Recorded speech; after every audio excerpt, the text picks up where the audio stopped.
Hello student, तो हम लोग आज स्टार्ट करने जा रहे हैं डे 8 का लेक्चर। और आज का टॉपिक आपका है एटम एंड न्यूक्लियाई। तो ये तो तय है, इससे 2 या 3 क्वेश्चन आपके 100% आने हैं। आप आज का लेक्चर अगर पूरा कर लेते हो तो नीट एग्जाम के अंदर आपके ये क्वेश्चन गलत नहीं होंगे। और टेस्ट को आप सीरियसली दो। टेस्ट मतलब जो मैं इंपॉर्टेंट क्वेश्चंस आपको बता रहा हूँ, अगर आप वो अच्छी तरह तैयार कर गए तो आपको इसका इंपॉर्टेंस नीट एग्जाम के अंदर बहुत अच्छा समझ आ जाएगा कि मैं क्यों ये इंपॉर्टेंट बता रहा हूँ। क्योंकि एज इट इज ये इंपॉर्टेंट उठ करके आपके नीट एग्जाम में आपको दिख जाएंगे, वहां आपका हाथ नहीं अटकेगा। तो प्रैक्टिस जरूर कर लेना जो मैं टेस्ट में से क्वेश्चंस बताऊं, ताकि और हल्के में तो बिल्कुल नहीं लेना इसको आपको, क्योंकि इसमें से आपका मैक्सिमम वेटेज का पोर्शन आता है नीट के अंदर। तो ये आपका पूरा का पूरा तैयार हो जाएगा। तो चलो अब स्टार्ट करते हैं हम लोग। ये 2 पार्ट में रहेगा। पार्ट 1 है एटम एंड न्यूक्लियाई। पार्ट 2 आपका मॉडर्न फिजिक्स का रहेगा, जिसमें फोटो इलेक्ट्रिक, डी ब्रोगली और मैटर वेव की प्रॉपर्टीज को हम लोग स्टडी करेंगे। तो फिलहाल हम एटम एंड न्यूक्लियाई पर काम करते हैं। इससे 2 या 3 एटलीस्ट सवाल आप मान के चलो। तो चलो स्टार्ट करें। अब जैसे सबसे पहला टॉपिक इसके अंदर आता है रदरफोर्ड एटॉमिक मॉडल। तो उसकी बेसिक थ्योरी तो आप किसी भी नॉर्मल बुक से पढ़ सकते हो। मैं थोड़ा सा ब्रीफिंग दे देता हूँ बेसिक थ्योरी की। रदरफोर्ड ने क्या बताया था, सारा कुछ बता दिया उसने कि न्यूक्लियस के अंदर न्यूट्रॉन्स और प्रोटॉन्स होते हैं, इलेक्ट्रॉन चारों तरफ चक्कर काटते रहते हैं। बट उसकी थ्योरी इसलिए फेल हो गई क्योंकि वो स्टेबिलिटी ऑफ इलेक्ट्रॉन के, स्टेबिलिटी ऑफ एटम के बारे में नहीं बता पाया। क्योंकि उस टाइम पर एक थ्योरी थी मैक्सवेल की कि कोई भी चीज अगर एक्सेलरेटेड मोशन में होगी तो वो कंटिन्यूसली एनर्जी को रेडिएट करेगी। तो इलेक्ट्रॉन सर्कुलर पाथ में घूम रहा है, सर्कुलर आप पढ़ चुके हो, तो वो भी एनर्जी रेडिएट करेगा और फाइनली जाकर के एटम के अंदर कोलैप्स कर जाएगा, न्यूक्लियस के अंदर कोलैप्स कर जाएगा। तो स्टेबिलिटी नहीं बता पाया था, इसलिए फेल हो गया था। बट वो फेल हो गया, बट हमें पास होना है इसके अंदर। तो रदरफोर्ड में से आपको 2 न्यूमेरिकल मिल सकते हैं, मतलब होते हैं। अब एग्जाम में क्या मिलेगा, वो पहला पार्ट इसका इंपॉर्टेंट है, वो सीख के चलो। इसमें आता है डिस्टेंस ऑफ क्लोजेस्ट अप्रोच का न्यूमेरिकल। वो मैं अब आपको कंसेप्ट दे रहा हूं। तो इसने क्या किया, अल्फा पार्टिकल को गोल्ड न्यूक्लियस के ऊपर प्रोजेक्ट किया। ये स्टेबल गोल्ड न्यूक्लियस है, फिक्स गोल्ड न्यूक्लियस है। लार्ज डिस्टेंस से इसने अल्फा पार्टिकल को गोल्ड न्यूक्लियाई के ऊपर प्रोजेक्ट किया। अल्फा पार्टिकल की जनरली या तो स्पीड गिवन होती है या काइनेटिक एनर्जी गिवन होती है। लार्ज डिस्टेंस पर होने से पोटेंशियल एनर्जी का वैल्यू 0 हो जाएगा। जब हम ये अल्फा पार्टिकल लार्ज डिस्टेंस से प्रोजेक्ट करेंगे, लार्ज डिस्टेंस पर पोटेंशियल एनर्जी 0 हो गई, इसके पास सिर्फ और सिर्फ काइनेटिक एनर्जी है। जैसे जैसे ये अल्फा पार्टिकल पास आएगा, मैकेनिकल एनर्जी कंजर्व्ड है, तो इसकी जो काइनेटिक एनर्जी है वो पोटेंशियल एनर्जी के अंदर कन्वर्ट होना स्टार्ट होगी। जब क्लोजेस्ट अप्रोच का डिस्टेंस आएगा तो इस वक्त सारी की सारी काइनेटिक एनर्जी पोटेंशियल एनर्जी में कन्वर्ट हो जाएगी। तो एक लाइन का कंसेप्ट यह है कि जब भी आपको क्लोजेस्ट अप्रोच निकालना है तो इनिशियल काइनेटिक एनर्जी बराबर फाइनल पोटेंशियल एनर्जी करो, इससे आपका रिजल्ट एक लाइन में आएगा। तो मैंने यहाँ पर किया हुआ है इनिशियल काइनेटिक बराबर फाइनल पोटेंशियल, नहीं तो मैकेनिकल एनर्जी कंजर्वेशन लगा सकते हो। इनिशियल काइनेटिक एनर्जी का वैल्यू हो गया half M V square. Potential energy आप जानते हो कि Q1 Q2 by are. Q1 हो गया अपना अल्फा पार्टिकल का चार्ज, वैसे तो वो हुआ 2e, पर मैं जनरलाइज करते हुए लिख रहा हूं ZE।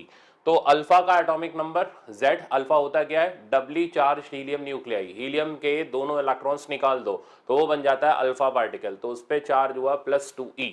तो वो हम बाद में सब्स्टिट्यूट करेंगे, अभी जनरलाइज कर रहे हैं। तो अल्फा का हमने Z1e लिया, और दूसरा जो अपना फिक्स न्यूक्लियाई है जो कि गोल्ड है, गोल्ड का एटॉमिक नंबर 79 होता है, तो उस पर चार्ज हो गया 79e। बट हम उसको अभी Z2 लेते हुए चल रहे हैं, तो Z2e।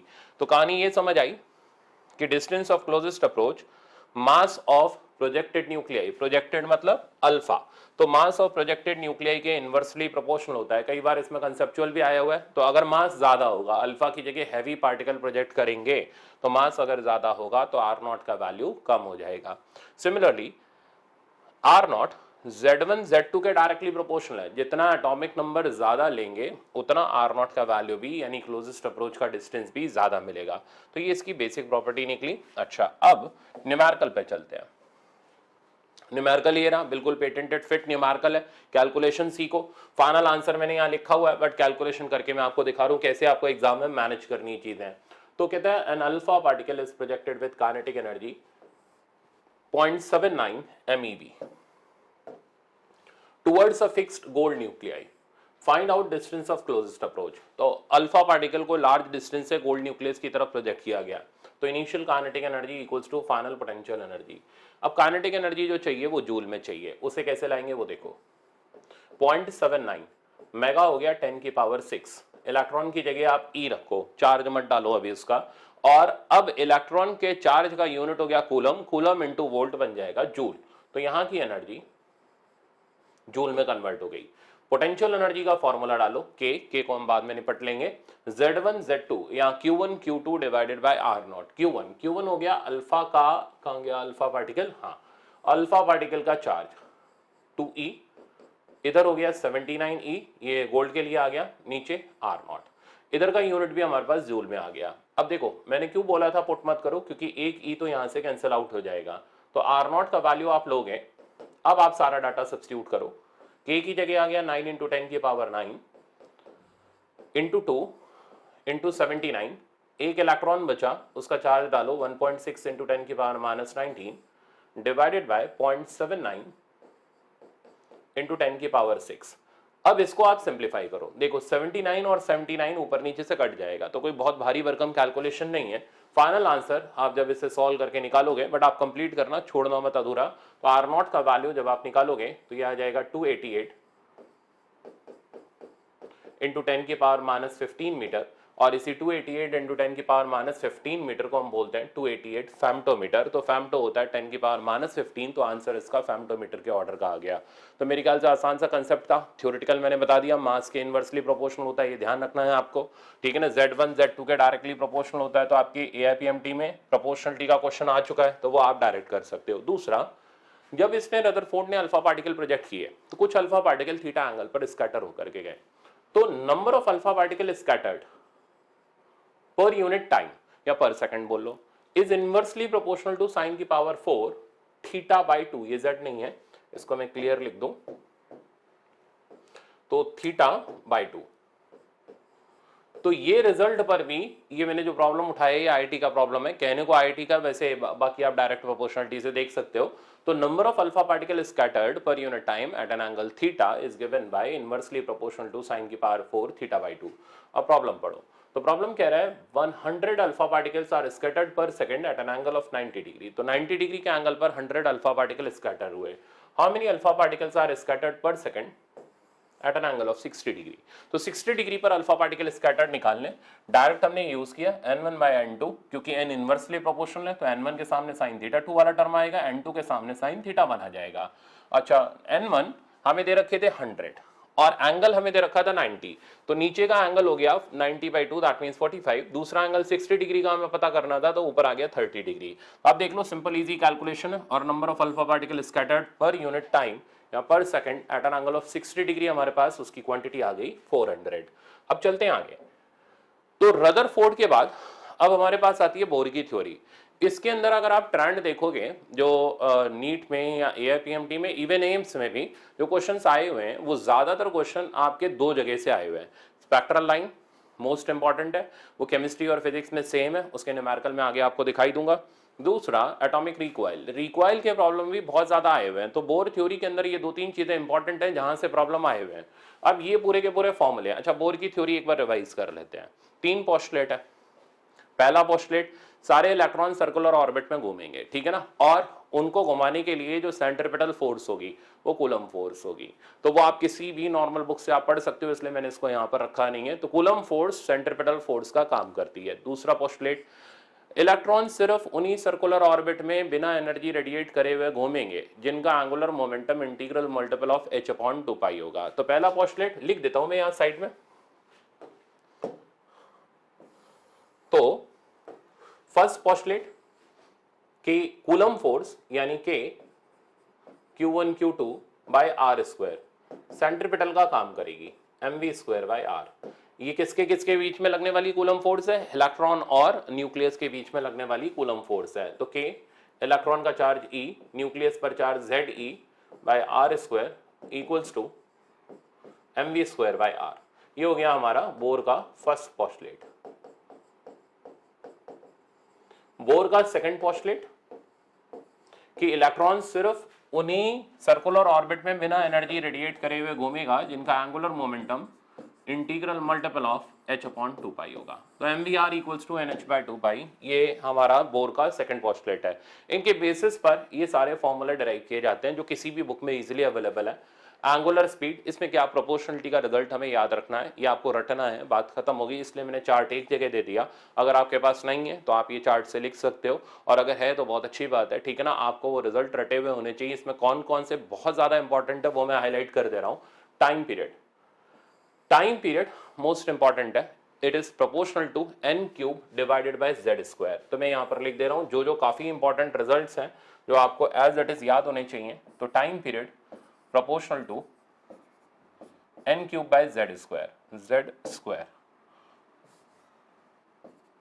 ये रिजल्ट हमारा काफी इंपॉर्टेंट है, आपको रटा हुआ होना चाहिए, ठीक है ना। दूसरा रिजल्ट जो हमारा काफी इंपॉर्टेंट है वो है एंगुलर मोमेंटम। एंगुलर मोमेंटम, ये जो है एंगुलर मोमेंटम तो नहीं, खैर वो तो आप डायरेक्ट मैंने लिख ही दिया second postulate. Current is inversely proportional to n cube by z square, या current is inversely proportional to time, ऐसे भी करके आप इसको याद कर सकते हो। तो current inversely proportional to z square by n cube, पूछा डायरेक्ट जाता है इसलिए डरने की जरूरत नहीं, क्या आएगा क्या नहीं आएगा। मोस्ट इंपॉर्टेंट है magnetic dipole moment. Magnetic dipole moment directly proportional to n होता है, ये एटॉमिक नंबर के ऊपर डिपेंड नहीं करता, ठीक है ना। एटॉमिक नंबर मतलब z के ऊपर डिपेंड नहीं करता। तो आप चाहे मैग्नेटिक डापोल मोमेंट हाइड्रोजन के फर्स्ट बोर ऑर्बिट का निकालो, चाहे हीलियम के फर्स्ट बोर ऑर्बिट का निकालो, चाहे आप इसको Li2+ के फर्स्ट बोर ऑर्बिट, किसी भी एटम के फर्स्ट बोर ऑर्बिट का निकालो, सेम आएगा। Minimum magnetic dipole moment n equals to 1 के लिए मिलेगा, और उसको बोलते हैं बोर मैग्नेट्रॉन। ये रट के रखना है, ये आपको 3 बार आया हुआ रिजल्ट मिलेगा, और सीधे सीधे एग्जामिनर ने यही पूछा है बोर मैग्नेट्रॉन का वैल्यू बताओ। तो सीधे सीधे याद करो, पूरा रिजल्ट याद करना है। तो बोर मैग्नेट्रॉन मतलब magnetic dipole moment of first bore orbit का फॉर्मूला EH बाय 4πm, ये सीधे सीधे याद रखना है। कई बार आप देखोगे एम्स में, IIT में मैग्नेटिक फील्ड की प्रोपोर्शनलिटी बहुत ज्यादा पूछी जाती है, ये प्रोपोर्शनलिटी भी काफी इंपॉर्टेंट है, इसको आपको रट के रखना है। B is directly proportional to z cube by n की पावर 5। तो ये कुल मिलाकर के 4 रिजल्ट हैं जो बोर थ्योरी के काफी इंपॉर्टेंट है, जो आपको याद रहने चाहिए। तो ये चैप्टर बोर वाला मोर ओवर याद करने वाला है, और इसमें कोई भी न्यूमेरिकल ऐसा नहीं है जो बच्चे ना कर पाए, बहुत आराम से हम लोग न्यूमेरिकल कर सकते हैं, वो थोड़ी सी प्रैक्टिस चाहिए। देखो आप, अब आते हैं हम बोर के नेक्स्ट पोस्टुलेट, तो अभी हम थोड़ी देर में डिस्कस करेंगे। इसमें कुछ हमारे पास फॉर्मूले आते हैं एनर्जी के, ये भी केमिस्ट्री फिजिक्स में कॉमन है। तो energy of nth Bohr orbit या energy of electron in nth Bohr orbit का जनरल फॉर्मूला हो गया -13.6 electron volt z square by n square. अगर आप इसको हाइड्रोजन के लिए देखोगे तो हाइड्रोजन में z की वैल्यू हम 1 डाल देंगे। अच्छा, बोर की थ्योरी हाइड्रोजन और हाइड्रोजन लाइक के लिए लगती है। हाइड्रोजन हो गया मतलब सिंगल इलेक्ट्रॉन वाला, हाइड्रोजन लाइक जैसे हीलियम नहीं, हीलियम प्लस, लिथियम नहीं, लिथियम 2+। तो सिंगल इलेक्ट्रॉन स्पेशी के लिए बोर की थ्योरी एप्लीकेबल है, इसलिए बहुत ज्यादा लंबी दूरी तक हम नहीं लगाते। अब शुरू में ये लगेगी हाइड्रोजन, हीलियम प्लस, देन फिर आ जाएगा लिथियम 2+, फिर आ जाएगा अपना बेरिलियम 3+, फिर बोरॉन आ जाएगा, ठीक है ना। तो इस तरीके से छोटे मोटे एलिमेंट्स के लिए लग जाती है। अब इनमें भी अगर आप गौर करो तो 2 गैसेस हैं, हाइड्रोजन और हीलियम, इन्हीं के बारे में बहुत ज्यादा पूछा जाता है। तो वो चार्ट मैंने यहां बना करके दे रखा है, इस चार्ट में आपका फ्लो बन जाएगा, direct as it is question मिल जाएगा, ठीक है ना। तो देखो, तो एनर्जी का फॉर्मूला हमारे पास है -13.6 electron volt z square by n square. अब एक बड़ा इंपॉर्टेंट रिजल्ट है, अगर आप एनर्जी जानते हो, ये कौन सी एनर्जी है, ये है total mechanical energy, sum of kinetic energy and potential energy. यहाँ एक थ्योरम चलती है जिस बेसिस पर हम तीनों एनर्जी को आपस में रिलेट कर लेते हैं। तो टोटल एनर्जी का मैग्नीट्यूड काइनेटिक एनर्जी के बराबर होता है, और पोटेंशियल एनर्जी के मैग्नीट्यूड का हाफ होता है। इस रिजल्ट से आप क्या कर सकते हो, बाकी एनर्जीज के बारे में भी रिजल्ट निकाल सकते हो, काइनेटिक एनर्जी और पोटेंशियल एनर्जी निकाल सकते हो। जिन पे मॉड लगा हुआ है उनके साइन एक्चुअली में नेगेटिव है, और काइनेटिक कभी नेगेटिव होता नहीं। तो इन दोनों की वैल्यूज हमेशा नेगेटिव में आपको देखने को मिलेंगी, काइनेटिक एनर्जी हमेशा पॉजिटिव में देखने को मिलेगी। हम ई याद कर लेंगे, अगर हमें ई रटा पड़ा है तो हम के और यू की वैल्यू बड़े आराम से निकाल सकते हैं। तो वो काम मैं यहाँ करता हूँ। तो जैसे हाइड्रोजन की फर्स्ट बोर ऑर्बिट की एनर्जी सबको रटी हुई होनी चाहिए -13.6, सेकंड की 3.4, फिर माइनस अपने आप लगा लेना आप, ठीक है ना। थर्ड की फिर 1.5, 1.85, 0.54, 0.36, तो एज इट इज रटा हुआ होना चाहिए। तो ई तो रटा हुआ है। काइनेटिक एनर्जी, तो काइनेटिक एनर्जी तो मॉड ई के बराबर है, 13.6 हो गई। पोटेंशियल एनर्जी इसका डबल कर दो, तो ये इसका डबल करोगे तो ये साइन ध्यान रखना माइनस ही रहेगा, तो पोटेंशियल एनर्जी का वैल्यू -27.2 इलेक्ट्रॉन वोल्ट। तो तरीका आसान है, आप ई याद रखो और के और यू उससे निकाल सकते हो। सिमिलरली यहां पर काइनेटिक एनर्जी लिखोगे तो वो इसके मैग्नीट्यूड के बराबर आ जाएगी 3.4 इलेक्ट्रॉन वोल्ट। पोटेंशियल एनर्जी लिखोगे तो वो इसकी डबल हो जाएगी और इसका डबल हो गया -6.8 इलेक्ट्रॉन वोल्ट। तो इसी तरीके से आप किसी भी शेल में काइनेटिक और पोटेंशियल एनर्जी अगर पूछी जाए तो इजीली लिख सकते हो। अब जो इंपॉर्टेंट बात मैं आपको बता रहा था वो ये था, energy level for He+, He के लिए तो लगता नहीं, He+ के लिए लगता है। He+ के लिए लगाओगे तो Z की जगह 2 आ जाएगा और स्क्वायर होकर के 4 बन जाएगा। यानी हीलियम प्लस की, अब मैं हीलियम बोलूंगा तो अंडरस्टूड है, हीलियम प्लस के लिए बोल रहा हूं, ठीक है ना, तो वो बात मत पकड़, नहीं हीलियम के लिए लगती, तो मैं पहले क्लियर कर रहा हूं He+। अब मैं बार बार नहीं बोलूंगा, मैं सीधे हीलियम बोलूंगा। तो हीलियम के लिए जब हम इसको लगा रहे हैं तो Z की जगह हमने 2 डाला, मल्टीप्लीकेशन में 4 आ गया। मतलब हाइड्रोजन की एनर्जी लेवल्स को अगर हम 4 से मल्टीप्लाई कर दें तो हमें हीलियम प्लस की एनर्जी लेवल्स की वैल्यू मिल जाएगी। फिर इसमें एक खास सिमिलरिटी है, वो देखोगे उससे सवाल फंसेगा, और आप उठा करके जो भी पास्ट ईयर 30 ईयर जो आप करोगे, आपको ये जो मैं करा रहा हूं और ये 3 से 4 बार आपको इसका सवाल आया हुआ दिख जाएगा। इसलिए बहुत ध्यान से मेरी बात सुनना, चैप्टर हल्का है, ठीक है ना, पर 5 क्वेश्चन आपको देके जाएगा, तो आपको इंपॉर्टेंट है 5 क्वेश्चन जो मैं बता रहा हूं, एक एक अक्षर वहीं से आएगा, कहीं भी इधर उधर फालतू नहीं आएगा, ध्यान से सीखना। तो अगर हम He+ की फर्स्ट एनर्जी लेवल की एनर्जी लिखें तो बस करना ये, हाइड्रोजन वाली को 4 से मल्टीप्लाई करना है तो 54.4 आ गया। काइनेटिक और पोटेंशियल तो वो आप डायरेक्ट लिख सकते हो, काइनेटिक 54.4 हो गया, पोटेंशियल डबल मार देंगे, वो कोई इशू नहीं है। अच्छा, खास बात क्या वो सुनो, सेकंड की एनर्जी लिखें तो 3.4 को 4 टाइम्स मल्टीप्लाई किया तो एक खासियत देखने को मिल रही है, 13.6 आ रहा है।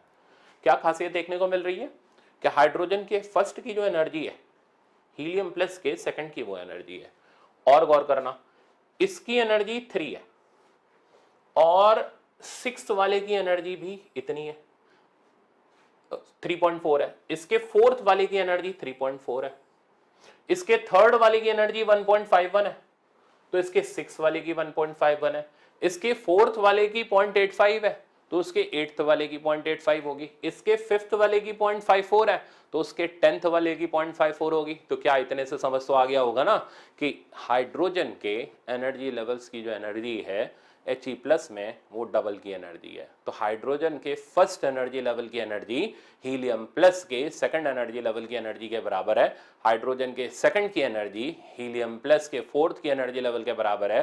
तो अगर कोई ये पूछे कि बताओ हाइड्रोजन के एनर्जी लेवल की एनर्जी हमें दे रखी है -0.54, पहले रटा हुआ होना चाहिए, -0.54 इलेक्ट्रॉन वोल्ट, तो वो He+ के कौन से एनर्जी लेवल के बराबर होगी, सीधे टिक मारना, 10th एनर्जी लेवल के बराबर होगी और आपके फ्री के 4 नंबर तैयार हो जाएंगे। और भी बहुत कुछ पूछा जाता है, मैं आगे क्वेश्चन में दिखाऊंगा आपको।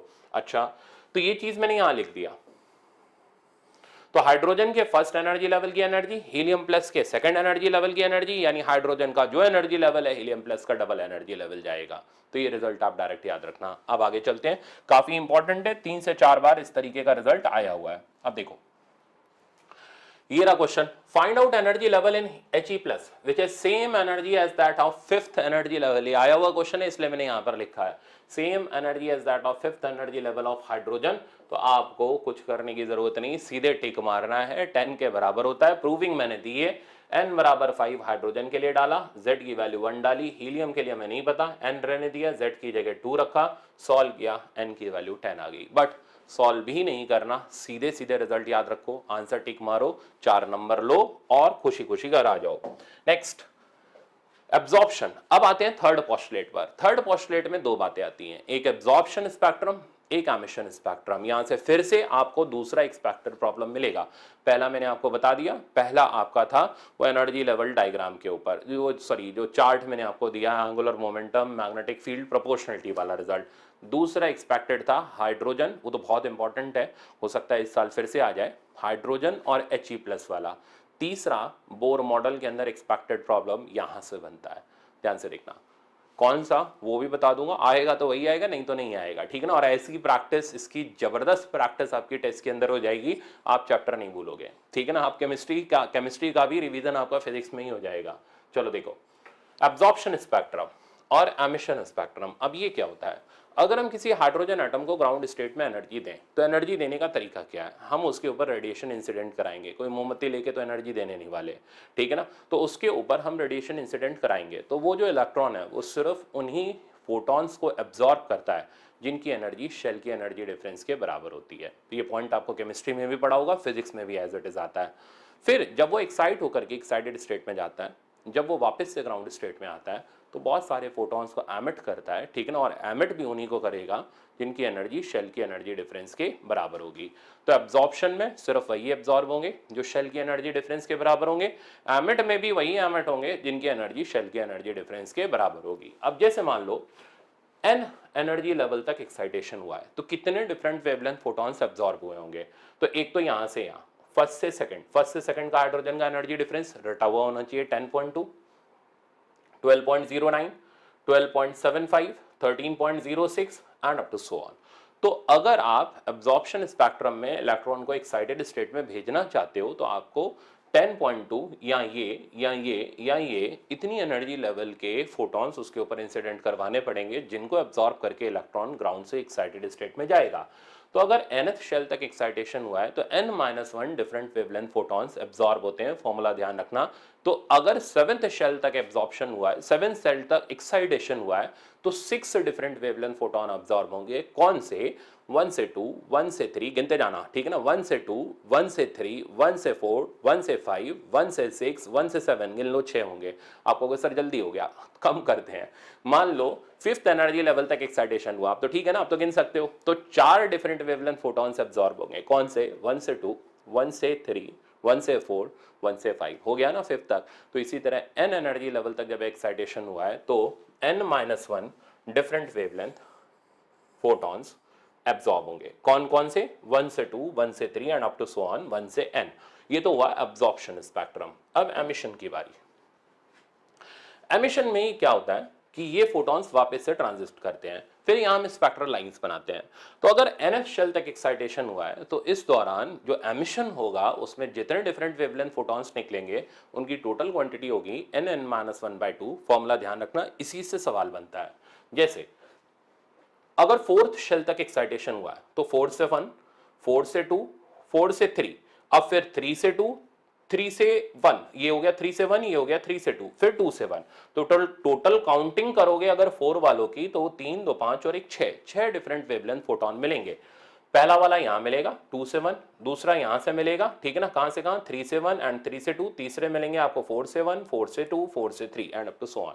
तो इसी तरह अगर n एनर्जी लेवल तक एक्साइटेशन हुआ है तो फिर d एक्साइटेशन में जितने डिफरेंट वेवलेंथ फोटॉन्स मिलेंगे उनकी क्वांटिटी होगी n(n-1/2)। अब इसी पे बेस्ड हमारा प्रॉब्लम आता है, और जो उनकी वेवलेंथ होगी, स्पेक्ट्रल लाइंस की वेवलेंथ होगी, एमिशन स्पेक्ट्रम में जो वेवलेंथ मिलेगी उसका स्टैंडर्ड फॉर्मूला रटा हुआ चाहिए 1/λ RZ², 1/n1² - 1/n2²। इस पे भी अभी हम काम शुरू कर देंगे। नेक्स्ट देखो, ये है वो प्रॉब्लम जो बार बार आता है। कई तरीके से इसको बना के पूछते हैं, तो तकरीबन सारे तरीके मैंने इसी के अंदर लगा दिए हैं, आपको मजे आ जाएंगे। और एग्जाम के अंदर बोल दिया ना, बस ये आएगा तो यही आएगा, इसके अलावा नहीं आएगा, ठीक है ना। अब देखो, कह रहा है 6 different wavelength photons are present in emission spectrum. तो 6 डिफरेंट वेवलेंथ फोटॉन्स प्रेजेंट हैं। तो पहले तो हमें पता करना पड़ेगा कौन सी शेल तक एक्साइटेशन हुआ है। तो पता करने का तरीका, एमिशन वाले फॉर्मूले को लगाया, n(n-1/2) = 6 कर दिया। नहीं तो रटा हुआ है तो सीधे मार दो 4 होता है, ठीक है ना। बट फिर भी सॉल्व किया तमीज से तो n की वैल्यू 4 आ गई। यहां से पता चला 4th शेल तक एक्साइटेशन हुआ था तो कितने एब्जॉर्ब हुए होंगे उसका पता चला। 1 से 2, 1 से 3, 1 से 4, यानी 3 डिफरेंट वेवलेंथ फोटॉन एब्जॉर्ब हुए होंगे। तो number of different wavelength photon in absorption spectrum, ये हमसे क्वेश्चन में पूछा गया, आंसर आया 3। और कौन कौन से एब्जॉर्ब हुए होंगे? 1 से 2, 1 से 3, 1 से 4। तो ये पहला टाइप रहा। आगे आपको जैसे जैसे बढ़ोगे और डिफरेंट टाइप आते जाएंगे। अब सुनना, ये आते हैं कुछ कॉमन प्रॉब्लम। अब इन कॉमन प्रॉब्लम को हम लोग देखते हैं। कहता है calculate ratio of wavelength when electron jumps from 3 से 2, और ये हमारा सिंपल 1/λ के फॉर्मूले पे बेस्ड है। कुछ नहीं करना होता, रेशियो लो, 4 नंबर ले जाओ। तो इलेक्ट्रॉन जंप्स फ्रॉम 3 से 2 is two when electron jumps from 4 से 2। अच्छा, अब आपने कोई कथा तो सुननी नहीं है, ठीक है ना। अब आपका काम क्या है, क्वेश्चन तो देख लिया, कॉपी उठाओ और सॉल्व करो और आंसर मिलाओ, ठीक है ना। यही आपका काम है ना। ये थोड़ा ना कि न्यूमेरिकल आ रहा है उसे भी कथा की तरह सुन रहे हो, कॉपी उठाओ और सॉल्व करते जाओ और आंसर जरूर बताते जाओ। तो 3 से लेकर के 2 में जब डी एक्साइटेशन होगा तो वेवलेंथ कितनी मिलेगी, तो 1 by lambda 1 are Z square, n1 की जगह आ गया 1 बाय 4, मतलब स्क्वायर करके 1 बाय 4 माइनस 1 बाय 9, लैम्डा 1 निकाला, बड़ी आराम से आ गया। सिमिलरली लैम्डा 2 निकाला, दोनों का रेशियो मार दिया। अब आंसर मिला लो, आपका आंसर आना चाहिए 27 बाय 20। आ रहा है या नहीं आ रहा, कमेंट में लिख के बताओ। नेक्स्ट प्रॉब्लम है, हाँ ये प्रॉब्लम है आपका next expected problem, atomic recoil. तो ये कुछ 4 से 5 जगह हैं जहां पर एटम के अंदर हमारे न्यूमेरिकल बनते हैं, ठीक है ना। इनको छोड़ के बिल्कुल नहीं जाना, इनको तो तैयार करके जाना है, इन्हीं में से मिलेगा। और प्रैक्टिस के लिए टेस्ट सॉल्व करना है, ठीक है ना। टेस्ट के जो इंपॉर्टेंट क्वेश्चन मैं बताऊंगा वो करने हैं। तो अब कैसे करके रिकॉइल, एटॉमिक रिकॉइल हम डिस्कस करते हैं, वो हम देख लेते हैं। इसमें क्या होता है कि एक एटम रेस्ट पर है, ठीक है ना, रेस्ट पर ही था, लेके हम हाथ में तो दौड़ नहीं रहे थे एटम को, तो एटम रेस्ट पर है। इसने क्या किया, फोटोन एमिट किया, तो फोटोन आगे निकला और ये जो एटम है, बाकी जो रिकॉइल है, जो बचा हुआ एटम है, रेजिडुअल बॉडी है, या जिसको हम डॉटर न्यूक्लियाई बोलते हैं, वो पीछे की तरफ रिकॉइल हुआ।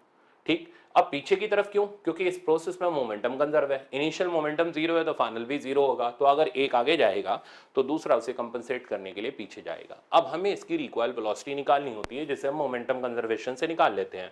इनिशियल मोमेंटम जीरो है तो फाइनल भी जीरो होगा। तो एटम का मोमेंटम तो हो गया मास इनटू वेलोसिटी, वो तो आसानी से हमने लिख लिया। पर यहां निकला फोटोन, फोटोन के लिए तो मास इनटू वेलोसिटी चलता नहीं, तो फोटोन के मोमेंटम का फॉर्मूला, ये इक्वेशन आप छोड़ दो, ये आइंस्टीन की ओरिजिनल इक्वेशन है। आप फोटोन के मोमेंटम को डायरेक्ट याद रखो, ई बाई सी या फिर एच बाय लैम्डा, तो बेस्ट है एच बाय लैम्डा याद रखो, उससे कैलकुलेशन आसान जाएगी। तो एम वी रिकॉइल की वैल्यू एच बाय लैम्डा के बराबर होगी। यहां से रिकॉइल वेलोसिटी निकाल लेंगे एच बाय लैम्डा, ये आप पका पकाया सवाल है, ध्यान करके रखा। ई बाई सी भी याद रखो, बोल नहीं रहा छोड़ दो उसको भी याद रखो, डिपेंड करता है एग्जामिनर ने किस हिसाब से क्वेश्चन फ्रेम कर रखा है। तो कंसेप्ट ये ध्यान रखो कि रिकॉइल का क्वेश्चन आएगा तो मोमेंटम कंजर्वेशन से सॉल्व करना है, फोटोन का मोमेंटम ई बाई सी या एच बाय लैम्डा लेना है, ठीक है। तो अब इसके न्यूमेरिकल पर आते हैं। न्यूमेरिकल ये रहा, देखो इन हाइड्रोजन एटम इलेक्ट्रॉन जो है वो कह रहा है जंप कर रहा है n इक्वल्स टू 3 से n इक्वल्स टू 2, तो लैम्डा निकालने का इंतजाम तो हो गया, 1 बाय लैम्डा वाला formula. Calculate recoil velocity of atom, तो हमें रिकॉइल वेलोसिटी निकालनी है, लगाओ मोमेंटम कंजर्वेशन, पहले आप करो फिर मैं करता हूँ। तो M V recoil momentum of photon के बराबर हो गया। एम का थोड़ा ध्यान रखना है, M mass of hydrogen atom है, 1 AMU होता है, और हम केजी में सब्स्टिट्यूट करेंगे तो वो AMU को रिप्लेस करना पड़ेगा, रिप्लेसमेंट में दे रहा हूँ आपको। तो h बाय लैम्डा हो गया, 1 बाय लैम्डा हमने अपने फॉर्मूले से निकाला, आर z हो गया 1 क्योंकि वो हाइड्रोजन की बात चल रही है, 1 बाय 4 माइनस 1 बाय 9 सिंप्लीफाई किया 5r बाय 36। अब मेन यहाँ पर आ जाते हैं, तो वी रिकॉइल की वैल्यू हो गई 5HR डिवाइडेड बाय 36m। अब हमें डाटा पुट करना है SI सिस्टम ऑफ यूनिट में। देखो R की जगह, R तो हो गया रिडबर्ग कांस्टेंट, इसकी वैल्यू होती है 1.09 इंटू 10 की पावर 7, तो इसको प्रिसाइजली 10 की पावर 7 ही ले लो, 0.09 में हमें कुछ करना नहीं है। अच्छा, आगे चल के जब हमें 1 बाई आर की जरूरत पड़ेगी तो कन्वर्जन फैक्टर याद रखना, 1 बाई आर 91 नैनोमीटर के बराबर होता है, ठीक। तो वी रिकॉइल की वैल्यू आ गई, प्लैंक कांस्टेंट डाला और हमने यहाँ पर R की वैल्यू डाली, नीचे 36 था ही, और 1 AMU होता है 1.67 इंटू 10 की पावर माइनस 27, तो 1.67 को छोड़ो आप 1.6 ले लो, कैलकुलेशन आसान दे देगा। और यहां से मैंने इसको अप्रोक्सीमेटली काटा, 16 4 या 64 होता है, तो 4 के आसपास का रिजल्ट हमें मिला। तो इसमें मोर ओवर हम काम चला लेते हैं अप्रोक्सीमेशन वाले फॉर्मूले से, उससे हमारी रिजल्ट की कैलकुलेशन भी गड़बड़ नहीं होती, आसान रहता है रिजल्ट। तो फाइनल आंसर आ गया 5/9 मीटर पर सेकंड। आप भी एक बार सॉल्व कर लो, आपका भी आंसर इसी के नजदीक में आना चाहिए। तो ये एक काफी इंपॉर्टेंट प्रॉब्लम था जो रिकॉइल के कंसेप्ट का था। अब आगे देखते हैं। अब आते हैं, देखो मेडिकल एग्जाम के फेवरेट कंसेप्ट जिसमें आती है spectral line, Lyman बामर Paschen bracket फुंड series, ठीक है ना। तो ये 5 सीरीज है जिन पे हमें काम करना है। केमिस्ट्री में भी सेम पढ़ते हो, फिजिक्स में भी सेम। लाइमन लाई करती है अल्ट्रावायलेट रीजन में, बामर विजिबल रीजन में, पाशन अपना infrared and up to so on. Lyman की वेवलेंथ सबसे कम होती है, एनर्जी सबसे ज्यादा, वेवलेंथ सबसे कम। लाइमन में सारे के सारे इलेक्ट्रॉन एक्साइटेड स्टेट से फर्स्ट शेल के अंदर आकर के गिरते हैं, बामर में सेकंड में, पाशन में थर्ड में and up to so on, ठीक है ना।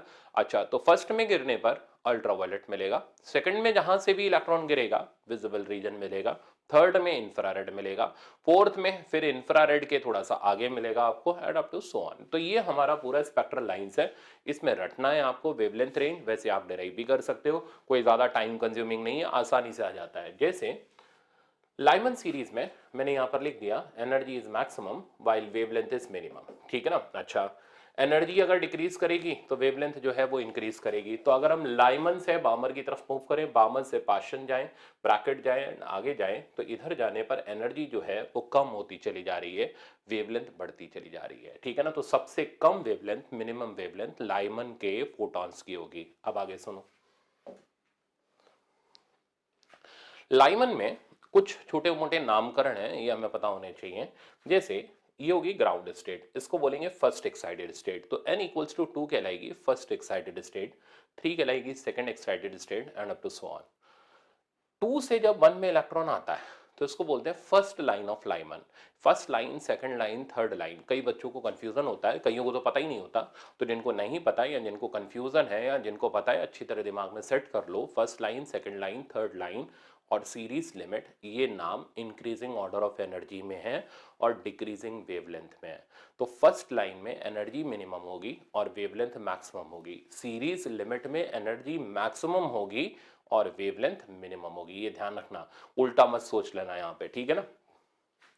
तो जितना नजदीक से इलेक्ट्रॉन आकर के ट्रांजिट करेगा, एनर्जी उतनी कम, वेवलेंथ उतनी ज्यादा। तो 2 से 1 में energy minimum, wavelength maximum, infinity से 1 में एनर्जी मैक्सिमम, वेवलेंथ मिनिमम, ठीक है ना। तो ये ध्यान रखना, इसको मैंने यहाँ कैलकुलेट किया हुआ है, कैलकुलेशन के लिए वही हमारा 1/लैम्डा वाला फॉर्मूला, इसको सिंप्लीफाई करोगे आप तो आपको लैम्डा मैक्सिमम मिल रहा है 4/3 r/z², या 1/लैम्डा मैक्स थी शायद ये वैल्यू, और इस नहीं लैम्डा मैक्स ही है। अब इसमें मैंने z की जगह 1 डाला, हाइड्रोजन के लिए काम कर रहे हैं, आंसर आया 120। तो इसकी वेवलेंथ रेंज जो होती है 90 नैनोमीटर से 120 नैनोमीटर होती है, और ये लाई करता है यूवी रीजन में, ठीक है ना। अब नेक्स्ट बामर सीरीज। बामर सीरीज में एक दो तीन और खासियत है, छोटी छोटी चीजें जो याद करा रहा हूं, ध्यान से सुनना। बामर में इलेक्ट्रॉन सेकंड में गिरेगा, अगर इलेक्ट्रॉन थर्ड से सेकंड में आता है तो इसको बोलते हैं फर्स्ट लाइन ऑफ बामर, ये रेड कलर की होती है, और एच अल्फा लाइन इसको बोलते हैं। कलर ध्यान रखना, लाइन का नाम ध्यान रखना। 4 से 2 में आकर के अगर इलेक्ट्रॉन गिरता है, ये मतलब मैंने पहले ही बोला इस चैप्टर में बहुत सारी चीजें याद होनी चाहिए, अगर हम ये सोच करके छोड़ देंगे बाद में याद कर लेंगे तो बात कभी नहीं आता, इसलिए मैंने मॉडर्न फिजिक्स पहले उठा लिया, सबसे इंपॉर्टेंट है। और आप जितनी ज्यादा बार इसकी प्रैक्टिस करोगे आपको उतना अच्छा याद हो जाएगा, एग्जाम में मैक्सिमम चांसेस होंगे आपके नंबर स्कोर करने के, यही हमारा एम है। तो सेकंड लाइन हुई कहां से कहां के लिए, फिफ्थ से सेकंड के लिए, ये हुआ नेक्स्ट हायर एनर्जी और नेक्स्ट हायर एनर्जी और नेक्स्ट लोअर वेवलेंथ, इसको बोलते हैं एच बीटा लाइन, और ये ब्लू कलर की होती है। इसके बाद आता है हमारे पास एच गामा लाइन, वो होता है वॉयलेट कलर का। इसके अलावा और कोई भी लाइन इसमें कलर्ड नहीं होती, तो 3 रंग मिलते हैं, रेड, ब्लू, वॉयलेट, ठीक है ना। इसके अलावा और कोई कलर नहीं मिलता, H alpha, H beta, H gamma, दिमाग में सेट कर लो, ठीक है। अब आगे बढ़ते हैं। इनकी वेवलेंथ मैंने यहाँ निकाली हुई है, आप खुद निकाल सकते हो, याद कर सकते हो इनकी वेवलेंथ रेंज। वैसे रेड की तो याद ही होती है 656 होती है, ब्लू की भी रटी हुई रहती है 480 से 500, 450 से 500 के बीच में होती है, वॉयलेट भी वही 400 नैनोमीटर के आसपास होता है। नेक्स्ट पाशन सीरीज, ये लाई करती है इंफ्रारेड में, इसमें इलेक्ट्रॉन आकर के थर्ड शेल के अंदर गिरते हैं, ठीक है ना। अच्छा, फर्स्ट लाइन की मैंने निकाली हुई है वेवलेंथ, सीरीज लिमिट आपको बताई हुई है, तो ये छोटे मोटे रिजल्ट्स हैं, अब आप इनको देख लेना। नेक्स्ट, अब इसके प्रॉब्लम, इसमें जो प्रॉब्लम है, अब जैसे ये पहला प्रॉब्लम है, इसमें मैंने ऑप्शन ज्यादा कर दिए, इतने अपने में नहीं होते, बट ठीक है, इससे आपको सीखने को अच्छा मिल जाएगा। तो मैंने बोला arrange the following in increasing order of wavelength, तो कैसे अरेंज करेंगे, लाइमन पकड़ेंगे, फिर Balmer, Paschen, Brackett and up to so on. तो सबसे पहले फर्स्ट शेल वाले, तो फर्स्ट शेल में 2 हमें ट्रांजिशन मिल रहे हैं, एक ये और एक ये। अब इनमें से किसकी वेवलेंथ सबसे कम होगी, ठीक है ना। तो वेवलेंथ उसकी सबसे कम होगी जिसका शेल का डिफरेंस सबसे ज्यादा होगा, जितना एनर्जी ज्यादा उतना वेवलेंथ कम। तो फर्स्ट शेल में ट्रांजिशन के हमें 2 मिले, इनमें सबसे कम वेवलेंथ 100 से 1 की होगी, फिर 3 से 1 की होगी। तो अगर मैं एनर्जी का ऑर्डर अरेंज करूं तो सबसे ज्यादा एनर्जी इसकी होगी, सॉरी सबसे ज्यादा एनर्जी इसकी होगी, तो इसलिए वेवलेंथ इसकी सबसे कम होगी। तो एनर्जी इन फर्स्ट यानी ए वाला सबसे ज्यादा, फिर एनर्जी इन बी आ गया, तो lambda A is less than lambda B आ गया, और ये हमारा कौन से में लाई कर रहा है, लाइमन में। फिर ये आ गया हमारे पास बामर, इसमें नेक्स्ट हायर वेवलेंथ या नेक्स्ट लोअर एनर्जी हो जाती है। फिर इसको तो हम सबसे लास्ट में देखेंगे, बामर में भी हमें 2 मिल रहे हैं, ठीक है ना। अब इसमें भी देखेंगे कि गैप कितना ज्यादा, जितना गैप ज्यादा उतना ही एनर्जी ज्यादा, वेवलेंथ कम। तो सबसे कम वेवलेंथ तो इसमें आ गई, फिर इसमें आ गई, ठीक है ना। फिर उसके बाद वेवलेंथ का नंबर सी का लगता है, फिर उसके बाद वेवलेंथ का नंबर ई का लगता है। तो लैम्डा ए, लैम्डा बी, लैम्डा सी, लैम्डा ई, और फिर ये हमारे पास आ जाता है पाशन, और फिर ये लास्ट में 600 वाला। तो ऑर्डर आपके सामने है वेवलेंथ का, और आपके सामने पूरा एनर्जी का ऑर्डर, कंसेप्ट आपके दिमाग में सेट हो जाना चाहिए। लाइमन, बामर, पाशन, ब्रैकेट के हिसाब से हम चलेंगे, ठीक है ना। तो फर्स्ट शेल में गिरने पर सबसे ज्यादा एनर्जी, सबसे कम वेवलेंथ, उसको हम लाइमन बोलते हैं। नेक्स्ट देखो, नेक्स्ट प्रॉब्लम है, hydrogen atom in excited state emit 6 different wavelength. देखो मैंने बोला था ना, फिर ये पूछा जाएगा 6 डिफरेंट वेवलेंथ वाला, 2 से 3 बार ये रिपीट मारा जाता है। 6 डिफरेंट वेवलेंथ कब मिलेंगी, जब 4 शेल तक एक्साइटेशन होगा। अब तो रट चुका होगा क्योंकि एक बार हम सवाल लगा चुके हैं। नेक्स्ट ये बोल रहा है, find out transition for which wavelength is maximum. अब इसमें स्टूडेंट, मतलब वेवलेंथ इज मैक्सिमम और स्टूडेंट के कंफ्यूजन भी मैक्सिमम, वो भी फंस जाता है। अब सुनो, कैसे हम निकालेंगे कि किसकी वेवलेंथ मैक्सिमम, मिनिमम नहीं पूछ रहा, मैक्सिमम पूछ रहा है। तो 4th शेल तक एक्साइटेशन हुआ, तो एक बार पहले एनर्जी का डायग्राम बनाओ। तो मैं ये दोबारा से बना रहा हूं ताकि आपको अच्छे से समझ आ जाए।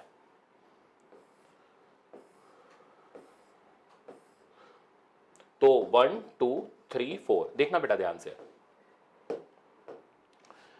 4th वाले में सेकंड से 1, थर्ड से 1, थर्ड से 2, 4 से 1, 4 से 3, 4 से 2, ठीक है ना। और अब आप मेरे को ये बताओ, फर्स्ट वाले इसमें कौन कौन है। फर्स्ट वाले ये हैं, ये हैं, ये हैं, यानी अगर 4th शेल तक एक्साइटेशन हुआ है तो 3 तो लाइमन के एलिमेंट मिलेंगे आपको, ठीक है ना। इन तीनों की वेवलेंथ सबसे कम होगी।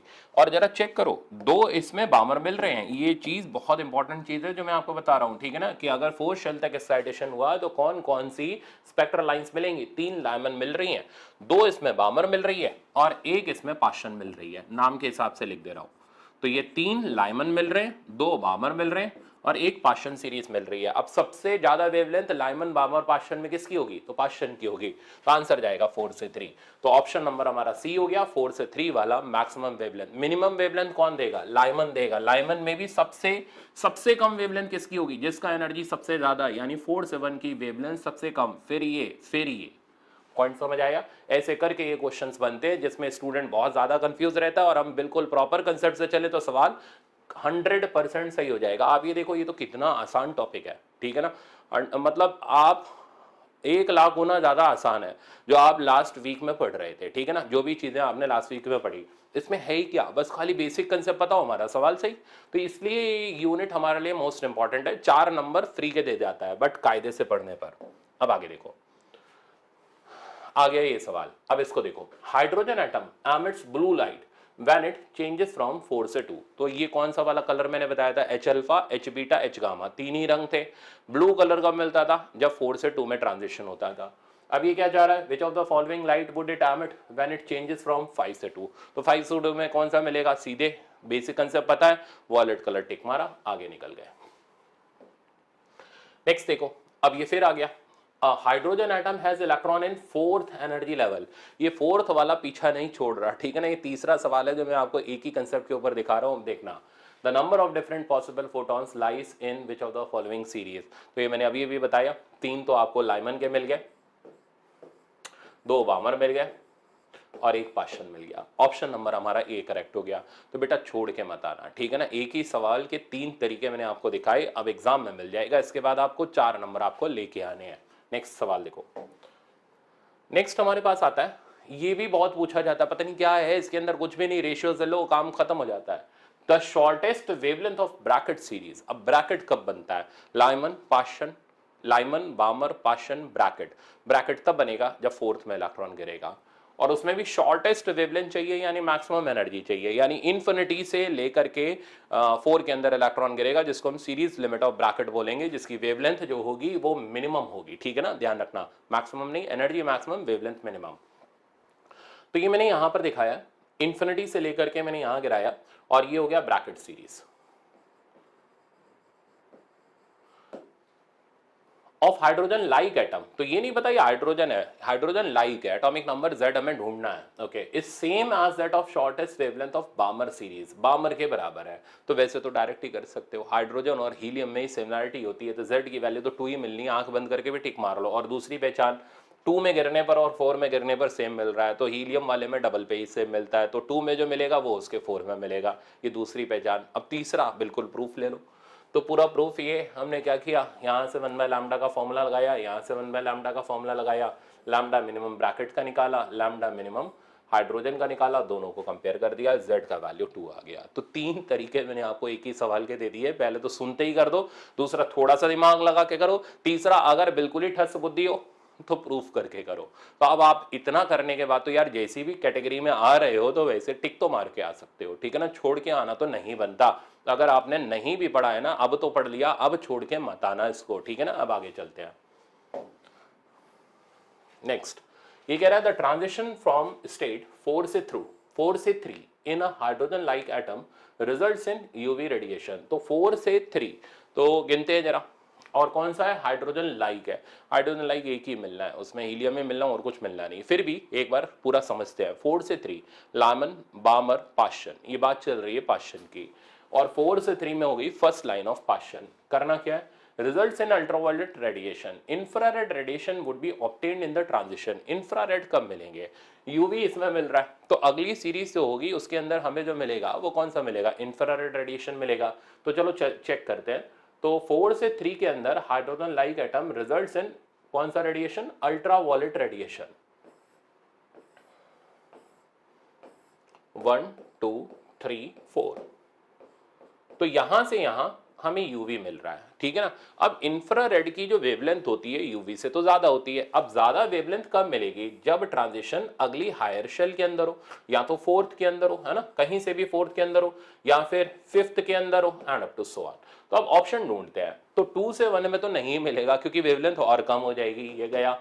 4 से 2 में भी नहीं मिलेगा, 3 से 2 में भी नहीं मिलेगा, एक ही ऑप्शन बचा 5 से 4 के बीच में। ऐसे करके प्रॉब्लम को खत्म करते हैं। तो अब तो समझ आ गया होगा ना कि बड़ा सिंपल आसान सा स्मार्ट तरीका है चैप्टर को करने का। आपके बेसिक कंसेप्ट तगड़े कर लो, आपके सवाल 100% सही हो जाएंगे। अब चलो आगे, थोड़ी सी प्रैक्टिस जरूर कर लेना। ये मोस्ट इंपॉर्टेंट प्रॉब्लम है, आईआईटी का प्रॉब्लम है, और फिर से फंसने का मैक्सिमम चांस है। आप फंसो उससे पहले मैं करा दे रहा हूं, देखना। An energy of 24.6 electron volt is required to remove one electron from neutral helium atom। अब जरा इसकी एक बार साइंस समझो। देखो, हम बोर की थ्योरी हाइड्रोजन लाइक के लिए लगा सकते हैं। हीलियम में 2 इलेक्ट्रॉन होते हैं, हम सिर्फ एक इलेक्ट्रॉन, सिंगल इलेक्ट्रॉन को निकालने की एनर्जी जानते हैं, वो होती है -13.6 इलेक्ट्रॉन वोल्ट Z²/n²। 2 इलेक्ट्रॉन अपनी औकात के बाहर है। तो एग्जामिनर कहता है डरो मत, हम तुम्हें एक इलेक्ट्रॉन को निकालने की एनर्जी दे रहे हैं, तुम सिर्फ दूसरे इलेक्ट्रॉन को निकालने की एनर्जी निकाल लो, 4 नंबर ले जाओ। तो इसी सोच के ऊपर ये सवाल बेस्ड है। तो न्यूट्रल हीलियम एटम कितने इलेक्ट्रॉन, 2, हम नहीं जानते दूसरे वाले इलेक्ट्रॉन को निकालने की, या ऐसे बोला जाए पहले इलेक्ट्रॉन को निकालने की एनर्जी कितनी होगी, हम सिर्फ सिंगल इलेक्ट्रॉन को निकालने की एनर्जी जानते हैं। तो उसने बोला कि एक इलेक्ट्रॉन को निकालने की एनर्जी 24.6 है, ये मैंने तुम्हें दे दी, दान कर दी, ठीक है ना। अब तुम दूसरे के बारे में बताओ, आगे पढ़ो। required to remove one electron from neutral helium atom, the energy required to remove both electrons। तो हमें दोनों इलेक्ट्रॉन निकालने, एक तो वो निकाल चुका, एक हमें निकालना है, तो टोटल जोड़ करके दोनों निकाल देंगे। From neutral helium atom is, तो first electron of helium atom को रिमूव करने की एनर्जी वो हमें गिवन है He+, अब आ गया ना He+, सिंगल इलेक्ट्रॉन की एनर्जी अगर हम निकालेंगे तो फॉर्मूला लगाया -13.6 Z²/n², निकालना है तो इन्फिनिटी शेल तक पहुंचाना है, तो एनर्जी जो मिली वो हमने डिफरेंस लेकर के ले ली, कितनी मिल गई 54.4। तो पहले इलेक्ट्रॉन को निकालने की एनर्जी 24.6, दूसरे को निकालने की एनर्जी 54.4, दोनों को निकालने की एनर्जी, दोनों का सम कर दिया, 79 इलेक्ट्रॉन वोल्ट आ गया। ऑप्शन देखोगे तो ऑप्शन नंबर ए आपका सही हो जाएगा। तो ये था आपका एटम वाला टॉपिक, मेरे ख्याल से अच्छे से आ गया होगा। अब आगे चलते हैं। अब आगे आपको मिलेगा ये वाला सवाल, कह रहा है द वेवलेंथ, हाँ ये भी बड़े काम का सवाल है, ठीक है ना, इसको भी हम लोग एनर्जी लेवल डायग्राम से करते हैं। देखना, the wavelength of third line of Lyman. अब थर्ड लाइन ऑफ लाइमन कहां पर होती है, फर्स्ट लाइन होती है 2 से 1, सेकंड लाइन होती है 3 से 1, थर्ड लाइन होती है 4 से 1। तुरंत हमने एनर्जी लेवल का डायग्राम बनाया। तो थर्ड लाइन ऑफ लाइमन की वेवलेंथ λ1 है, सीरीज लिमिट ऑफ ब्रैकेट, अब ब्रैकेट यानी फोर्थ वाला, सीरीज लिमिट इंफिनिटी से 4 हो गया की वेवलेंथ लैम्डा 2 है, and series limit of Lyman, series limit infinity से 1 हो गया, इसकी वेवलेंथ लैम्डा 3 है। तो कहता है लैम्डा 1 लैम्डा 2 लैम्डा 3 का कौन सा इक्वेशन इसमें सही बैठेगा वो बताओ, कौन सा रिलेशन ट्रू होगा। देखना ये बेटा एनर्जी का डायग्राम है, वेवलेंथ का डायग्राम नहीं है, तो इसलिए यहां निकली हुई एनर्जी यहाँ की एनर्जी और यहाँ की एनर्जी के सम के बराबर होगी। तो एनर्जी का सम होगा, कई बच्चे क्या करते हैं पता नहीं होता इसलिए गलती करते हैं, वेवलेंथ का सम कर देते हैं, वेवलेंथ नहीं एनर्जी के बराबर होगा। तो यहाँ की एनर्जी इन दोनों की एनर्जी के बराबर होगी, पुट किया एस बाय लैम्डा डाला, एस कट गया तो लैम्डा का रिलेशन आ गया 1 बाय लैम्डा 3 बराबर 1 by lambda 1 plus 1 by lambda 2। Frequency होती तो जरूर डायरेक्ट आ जाता, क्योंकि एच न्यू पुट करते हैं हम वहां पर, फिर बन जाता न्यू 3 बराबर न्यू 2 प्लस न्यू 1, पर वेवलेंथ में आएगा 1 बाय लैम्डा 3 बराबर 1 by lambda 2 plus 1 by lambda 1, इसलिए ऑप्शन नंबर बी करेक्ट हो गया। तो मेरे ख्याल से ये भी काफी इंपॉर्टेंट था, समझ आ गया होगा। अब आगे आप देखो, अब आता है आपका न्यूक्लियाई वाला टॉपिक। बोर की प्रैक्टिस के लिए मैंने लास्ट में क्वेश्चन रखे हुए, छोड़ने नहीं है बेटा, करके जरूर खत्म करने, ताकि आपका 4 नंबर उसमें से आ जाए, ठीक है ना। और जैसा मैंने बताया इतना ही आना है, यही पोर्शन आपका बार बार एग्जाम में आता है, इसको प्रैक्टिस कर लो, तो मैं कुछ फालतू लास्ट मोमेंट पे करने की जरूरत नहीं है। अब चलते हैं न्यूक्लियाई के बेसिक कंसेप्ट देखते हैं। इसमें से रेडियो एक्टिविटी इस साल तय है, आना ही आना है, छोड़ना नहीं है, मैंने प्रॉब्लम भी बहुत रखे हैं, सिखा दूंगा आपको। चलो देखते हैं आगे। अब देखो न्यूक्लियाई के अंदर पांच चीजें हैं जहां से आपका प्रॉब्लम बनता है। पहला ये वाला सेक्शन जिसमें आता है न्यूक्लियर रेडियस, डेंसिटी और वॉल्यूम। दूसरा न्यूक्लियर फोर्सेस और बाइंडिंग एनर्जी। तीसरा क्यू वैल्यू का कंसेप्ट। चौथा अल्फा बीटा गामा डीके, ठीक है ना, और फिजन फ्यूजन का कंसेप्ट। पांचवा वो आपको पता ही है रेडियो एक्टिविटी, ठीक है ना। तो ये 5 जगह ऐसी हैं जहां से न्यूमेरिकल प्रॉब्लम्स मिलते हैं, हर साल मिलते हैं, ऐसा कभी छूटता नहीं है। तो 2 प्रॉब्लम तो न्यूक्लियाई से मान के चलो कि आपके मिलने चाहिए आपको इस साल। अब वो कौन से होंगे, वो इन 5 में से ही होंगे जो मैं करा रहा हूँ, तो अच्छे से सीख लो। देखो कुछ चीज़ें फॉर्मूला बेस्ड हैं, जैसे एटम के अंदर थी आसान सी, वैसे ही न्यूक्लियाई के अंदर है। जो टेक्निकल पार्ट है वो रेडियो एक्टिविटी है, वो हम अच्छे से देखेंगे, न्यूमेरिकल प्रैक्टिस करेंगे। अब सीखो। इसके अंदर सबसे पहले हम लोग आते हैं न्यूक्लियर रेडियस। न्यूक्लियर रेडियस से होता है वो मास नंबर की पावर 1/3 के डायरेक्टली प्रोपोर्शनल होता है, रटा हुआ चाहिए, अगर याद नहीं है तो करो याद। और प्रोपोर्शनलिटी का साइन हटाएं तो आता है हमारे पास आर नॉट। आर नॉट एक कांस्टेंट होता है, आर नॉट की वैल्यू 1.2 फेम्टोमीटर, फेम्टो मतलब 10 की पावर -15 मीटर के आसपास होती है। अच्छा, अब इसमें ये एल्यूमिनियम, एल्यूमिनियम के अलावा कॉपर, कॉपर के अलावा एक और एलिमेंट है वो आगे आपको मिल जाएगा, ये कुछ बहुत ज़्यादा यूज़ किए जाते हैं। कारण उसके पीछे ये है, इनका जरा आप मास नंबर चेक करो, 27, 64, 125, ये ना परफेक्ट क्यूब रूट है, ठीक है ना। और इनका क्यूब रूट लेने पर आपको नंबर मिलेगा 3, 4, 5। इनका ही रिपीटेशन एग्जाम में बहुत ज़्यादा, मतलब मैंने ये देखा था जब मैं पढ़ा रहा था क्लास के अंदर, तो 4 से 5 बार इसका सवाल एल्यूमिनियम का, कॉपर का, एक और एलिमेंट है आगे आपको दिखेगा उसका, मतलब 4 से 5 बार रिपीट करके सवाल बनाया गया है। तो अगर इस साल भी आपको वैसा मिल जाए तो समझ लेना आपकी किस्मत बहुत अच्छी चल रही है, 4 नंबर आपको फ्री के मिलेंगे। सीख लो इस कंसेप्ट को।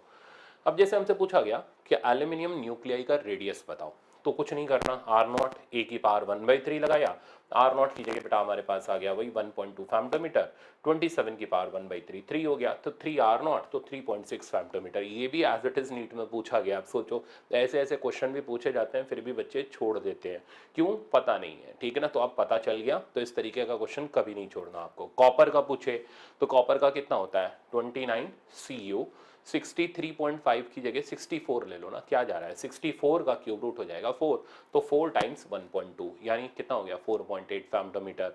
तो इस तरीके से करके आप किसी भी न्यूक्लियर रेडियस को निकाल सकते हो। अब न्यूक्लियर वॉल्यूम, वॉल्यूम जो होता है मास नंबर के डायरेक्टली प्रोपोर्शनल होता है, तो ए के डायरेक्टली प्रोपोर्शनल होता है, और फॉर्मूला हमारा वही स्फीयर वाला हम लोग लेते हुए चलते हैं, 4/3 पाई आर क्यूब। आर की वैल्यू आपको मैंने बताई, आर नॉट ए की पावर 1/3 डाला, तो nuclear volume is directly proportional to A. अच्छा, न्यूक्लियर डेंसिटी पर भी एक दो सवाल बनते हैं। इसमें खासियत ये है कि न्यूक्लियर डेंसिटी जो होती है वो कांस्टेंट होती है, वो मास नंबर के ऊपर डिपेंड नहीं करती, और उसका वैल्यू फिक्स्ड होता है हर न्यूक्लियाई के लिए। चाहे हीलियम का न्यूक्लियस पूछो चाहे यूरेनियम का पूछो, दोनों के लिए वैल्यू सेम है, और उसका ऑर्डर याद करो एज इट इज रटना है, 10 की पावर 17 किलोग्राम पर मीटर क्यूब। तो nuclear density is independent of mass number, नहीं डिपेंड करती। ठीक, अब आगे चलते हैं। अब प्रॉब्लम, प्रॉब्लम जैसे ये वाला मैं बोल रहा था, तो 125 होता है टेलोरियम का, तो टेलोरियम का मास नंबर 125 होता है और क्यूब रूट इसका 5 हो जाएगा। तो अब क्या पूछा गया, मतलब इनकी लाइन लगा रखी है, 3 से 4 बार ऐसे सवाल पूछे गए हैं।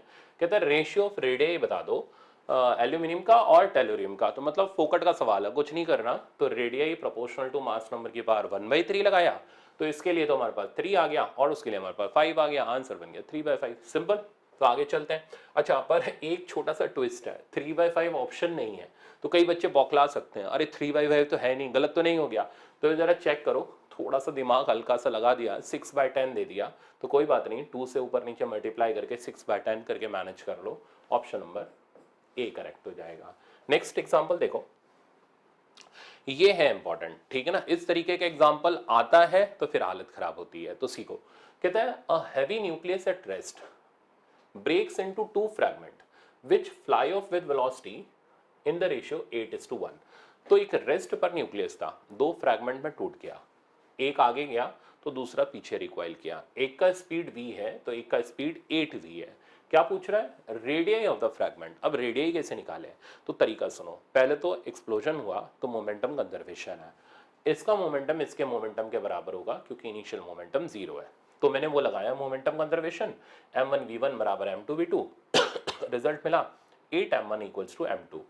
मास को हमने पुट किया density into volume, nuclear density हर चीज के लिए कांस्टेंट रहती है, तो डेंसिटी की जगह तो रो आ गया, वॉल्यूम 4/3 पाई आर क्यूब। यहां से बेटा हमारे पास r1 r2 की प्रोपोर्शनलिटी आ गई और r1/r2 का रेशियो आ गया 1:2। तो इसमें कंसेप्ट यूज किया गया कि न्यूक्लियर डेंसिटी कांस्टेंट होती है, उसके बेसिस पर इस सवाल को किया गया। आप एक बार खुद से कंप्लीट करो, आपका हाथ सेट होना चाहिए, तब आप आगे बढ़ना, क्योंकि जिन बच्चों ने टेस्ट ले रखे हैं उनके लिए तो कोई दिक्कत नहीं है, क्योंकि उन्होंने टेस्ट सीरीज के अंदर इसकी प्रैक्टिस कर लेनी है। जिन्होंने नहीं बाई की कोई बात नहीं, आप यहां से प्रैक्टिस करो एक सवाल की और आगे मूव करो।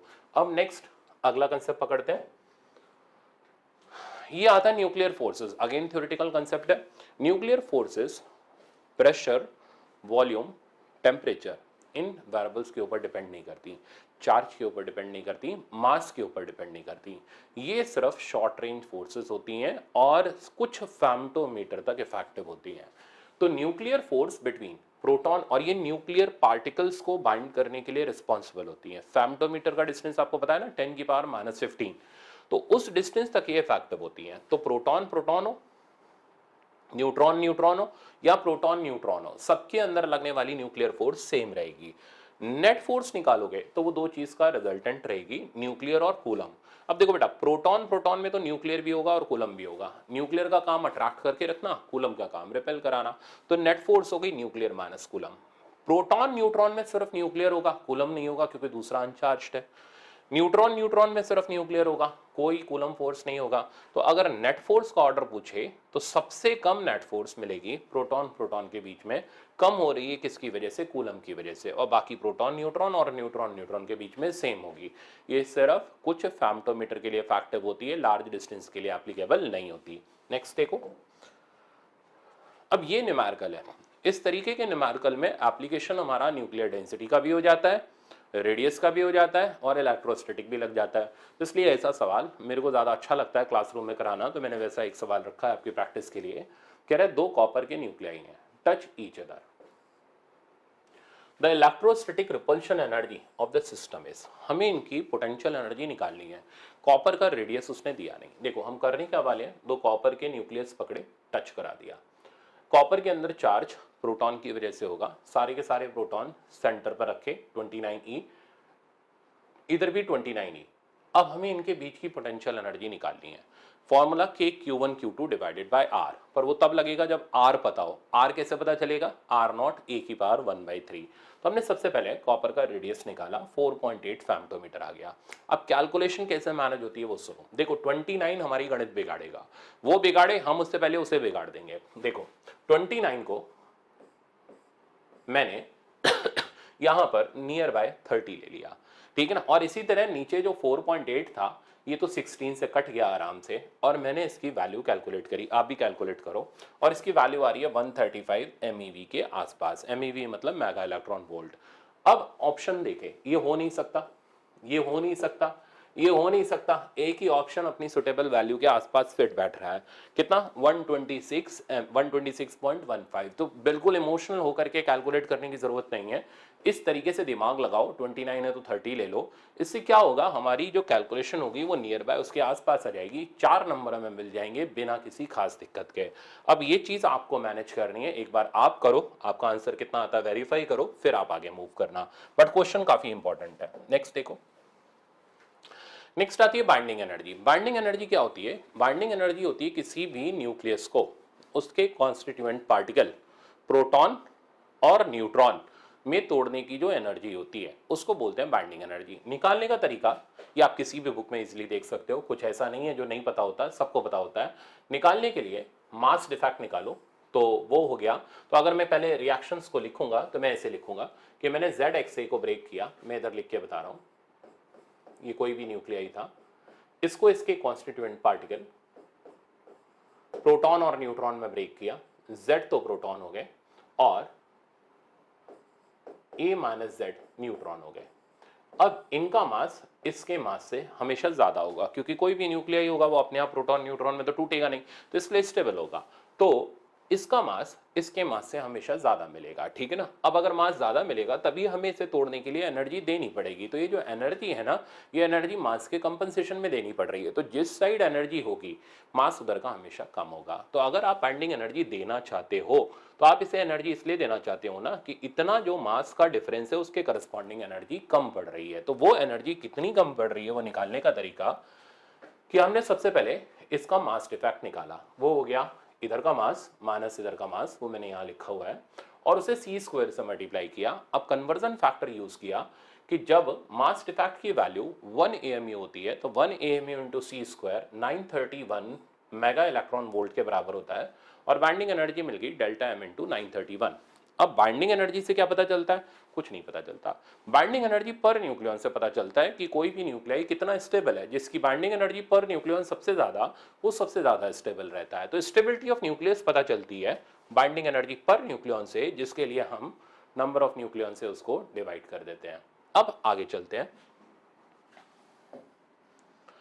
ये है ग्राफ। ग्राफ के अंदर का एक पेटेंटेड क्वेश्चन है जो हर टेस्ट के अंदर मिलता है, हर जगह पर मिलता है, पर स्टूडेंट यहाँ क्लासरूम के भी पूछते रहते हैं, ऑनलाइन में भी कई बच्चों ने पूछा था, बट पढ़ाने के बाद उनको समझ आ गया था। तो उस तरीके का क्वेश्चन आप एक्सपेक्ट करके चलो, हमेशा टेस्ट में मिलेगा। बहुत पुराना IIT का प्रॉब्लम है पर आज तक टिका हुआ है। प्रॉब्लम आपको दिखाऊं तो आप भी कहोगे हाँ सर हमने देखा तो हुआ है, अगर आपने टेस्ट दिए होंगे। ये प्रॉब्लम है WXYZ, IIT JEE 1999 का है, और तब से लेके आज तक ये बार बार पूछा जा रहा है। पहले कंसेप्ट सीख लो फिर इस प्रॉब्लम को देखते हैं। देखो सबसे पहले binding energy curve. Binding energy curve शुरू में थोड़ा बहुत जिगजैग होता है। आयरन की बाइंडिंग एनर्जी पर न्यूक्लियन सबसे ज्यादा होती है 8.8। अल्फा पार्टिकल की binding energy per nucleon, value रट के रखना, कभी पूछा जाए कैलकुलेट मत करना, 7.2 MeV के आसपास होती है। तो ये 7.2 टच करता है। आयरन का 8.8 होता है, ठीक है ना, सबसे ज्यादा होता है, इसलिए वो सबसे ज्यादा स्टेबल होता है। मास नंबर 210 के बाद बाइंडिंग एनर्जी बहुत ज्यादा कम हो जाती है। तो इधर के जो न्यूक्लियाई हैं, ये मैंने यहां दिखाया हुआ है, तो इधर के जो न्यूक्लियाई होते हैं वो जनरली रेडियो एक्टिव होते हैं, ठीक है ना। तो इधर के न्यूक्लियाई जनरली रेडियो एक्टिव होते हैं क्योंकि उनकी न्यूक्लियस की स्टेबिलिटी काफी कम हो जाती है। तो क्वेश्चन में क्या क्या पूछा जाता है ये आप इस ग्राफ में देखो। कौन फिजन करेगा कौन फ्यूजन करेगा उसके बारे में सुनना। फ्यूजन में क्या होता है, लाइट न्यूक्लियाई कंबाइन करके अपने इक्विवेलेंट मास का एक हैवी न्यूक्लियस फॉर्म करते हैं। तो ऐसा नहीं हो सकता कि यहां वाला न्यूक्लियाई कंबाइन करके इधर साइड का एक न्यूक्लियाई बना दे, ऐसा पॉसिबल नहीं है। अगर दो हाइड्रोजन कंबाइन हो रहे होंगे ना तो हीलियम ही बनेगा, ठीक है ना। दो हाइड्रोजन कंबाइन करके तुम यूरेनियम नहीं बना सकते, वो बहुत ज्यादा हैवी हो जाएगा, कहां से इतना मास लाओगे। तो यहां पर फ्यूजन में जो पार्टिकल्स होंगे वो लेफ्ट साइड वाले लेफ्ट साइड पे ही आपको फ्यूजन रिएक्शन देंगे। तो हल्के पार्टिकल कंबाइन करके अपने इक्विवेलेंट मास का एक हैवी न्यूक्लियस बनाएंगे। वो हैवी न्यूक्लियस की बाइंडिंग एनर्जी पर न्यूक्लियन इन हल्के न्यूक्लियाई से हमेशा ज्यादा होनी चाहिए, तभी वो रिएक्शन फॉरवर्ड डायरेक्शन में जाएगी। क्योंकि कोई भी रिएक्शन फॉरवर्ड डायरेक्शन में तभी जाती है जब उसके प्रोडक्ट रिएक्टेंट से ज्यादा स्टेबल हो। स्टेबिलिटी तब पता चलती है जब बाइंडिंग एनर्जी पर न्यूक्लियन ज्यादा होता है। ये पॉइंट ध्यान रखना। सिमिलरली फिजन में एक बड़ा न्यूक्लियाई टूट करके अपने आधे आधे के आसपास मास के 2 न्यूक्लियाई बनाएगा। ऐसा नहीं होगा कि यहाँ का न्यूक्लियाई टूट करके इधर का न्यूक्लियाई बना दिया, वो पॉसिबल नहीं है, ठीक है ना। तो हैवी न्यूक्लियस फिजन करेगा, फिजन में भी वही बात, ये जो दोनों न्यूक्लियाई बनेंगे ना, इनकी बाइंडिंग एनर्जी पर न्यूक्लियन अपने पेरेंट न्यूक्लियाई से हमेशा ज्यादा मिलेगी, नहीं तो वो रिएक्शन पॉसिबल नहीं होगी, ये बात ध्यान रखना। तो अगर x, y और z दे रहा है तो y और z दोनों की binding energy per nucleon x की बाइंडिंग एनर्जी पर न्यूक्लियन से हमेशा ज्यादा होगी, तब ये रिएक्शन अकर करेगी, अदरवाइज अकर नहीं करेगी, ये बात आप ध्यान रखना। नेक्स्ट, इस पे बेस्ड ये हमारा आईटी का प्रॉब्लम है, कहता है which process would release energy. तो वो प्रोसेस एनर्जी रिलीज करेगा जो फॉरवर्ड डायरेक्शन में अकर करेगा, जो अकर ही नहीं करेगा वो एनर्जी कहां से रिलीज करेगा, क्योंकि उसे अकर कराने के लिए हमें एनर्जी देनी पड़ेगी। अब देखो एक एक रिएक्शन अच्छे से समझना। y giving to z, y check करो, y यहां पर है और z यहां पर है, y मोस्ट स्टेबल है, z लीस्ट स्टेबल है। तो y जब z में ब्रेक होगा तो इसकी बाइंडिंग एनर्जी पर न्यूक्लियन कम है और इधर की बाइंडिंग एनर्जी पर न्यूक्लियन ज्यादा है, तो y का z के अंदर कन्वर्जन होगा ही नहीं, या होगा भी तो उसके लिए आपको एनर्जी देनी पड़ेगी, इसलिए ये प्रोसेस कभी भी एनर्जी रिलीज नहीं करेगा। Next, w giving x plus z, w ये रहा, x ये रहा, पर z कमजोर है, z कमजोर मतलब कुपोषण का शिकार नहीं, कमजोर मतलब उसकी बाइंडिंग एनर्जी पर न्यूक्लियन कम है, तो z इसमें लीस्ट स्टेबल है, उसकी बाइंडिंग एनर्जी पर न्यूक्लियन इससे कम है, इसलिए ये रिएक्शन भी अकर नहीं करेगी, और अगर करवानी है तो एनर्जी देनी पड़ेगी। W गिविंग 2y, W ये रहा, y इधर है। अब W गिविंग 2y इसलिए पॉसिबल है क्योंकि y W से ज्यादा स्टेबल है और फॉरवर्ड डायरेक्शन में रिएक्शन अपने आप जाएगी और इस प्रोसेस में एनर्जी क्या होगी, रिलीज होगी। x giving y plus z, x ये रहा, y ये रहा, z ये रहा। y तो ठीक है, x से ज्यादा स्टेबल है, बट z जो है x से कम स्टेबल है, इसलिए रिएक्शन भी अकर नहीं करेगी। तो ऑप्शन नंबर सी हो गया। कंसेप्ट सबको समझ आ गया, और मेरे ख्याल से ये आपका एक पका पकाया सवाल मैंने आपको दिया जो 4 नंबर आप सही करके एग्जाम में आ सकते हो। नेक्स्ट कंसेप्ट पर चलते हैं। अब आता है हमारे पास topic nuclear reaction and Q value. देखो न्यूक्लियर रिएक्शन में जो एनर्जी एब्जॉर्ब या रिलीज होती है उसी को बोलते हैं क्यू वैल्यू। न्यूक्लियर रिएक्शन में जो कंजर्वेशन लॉज होते हैं ये आप किसी भी बुक से पढ़ सकते हो, तो मैं भी आपको थ्योरी रिवाइज करा दे रहा हूं तो आपका दिमाग में सेट हो जाएगा। चार्ज कंजर्व होता है, मास नंबर कंजर्व होता है, मास नहीं कंजर्व होता, मास और एनर्जी का कॉम्बिनेशन कंजर्व होता है क्योंकि मास एनर्जी में कन्वर्ट होता है। पॉइंट समझ आया? अब देखो, तो चार्ज कंजर्व होता है इसलिए Z1 प्लस Z2 बराबर Z3 plus Z4। Mass number conserve होता है इसलिए A1 प्लस A2 बराबर A3 plus A4।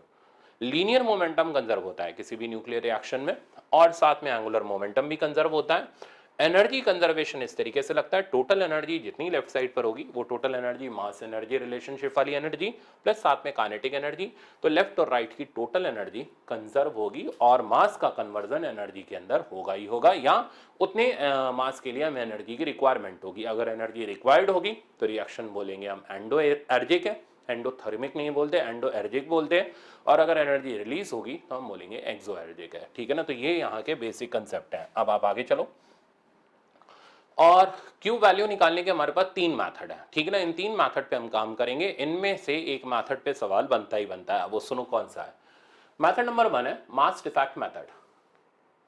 Mass defect method में क्या होता है कि आपको प्रोडक्ट और रिएक्टेंट साइड के मासेस गिवन होते हैं, आपने फट से वही डेल्टा एम निकाला 931.5 किया, आपके पास क्यू वैल्यू आ गया।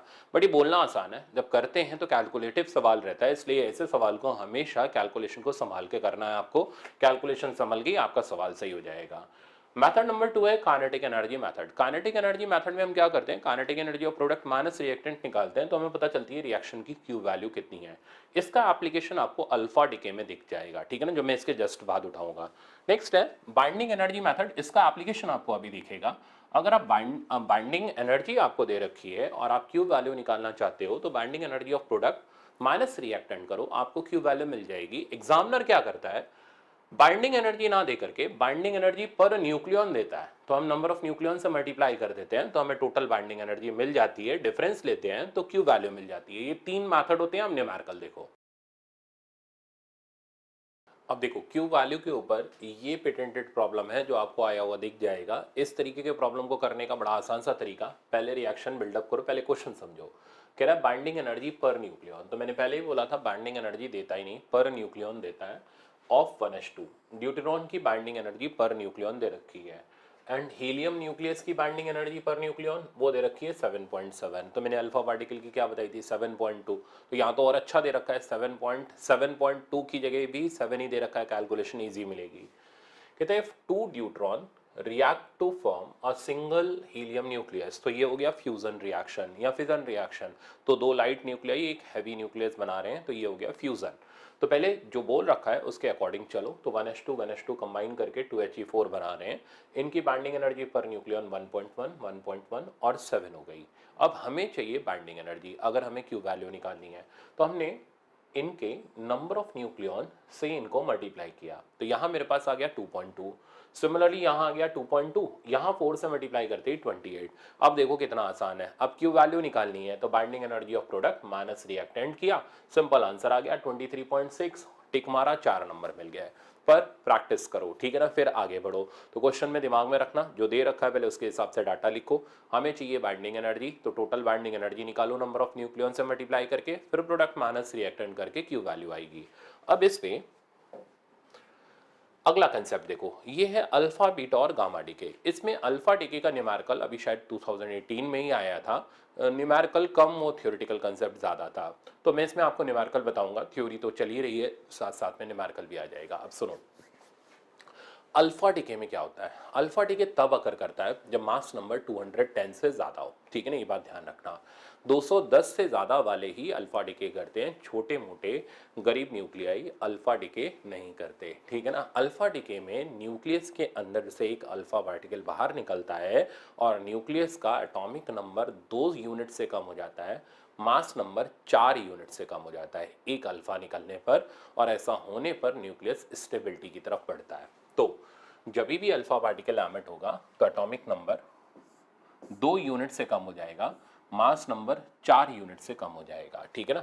अब अगर आप क्यू वैल्यू निकालना चाहते हो तो मास डिफेक्ट टेक्निक से निकाल सकते हो।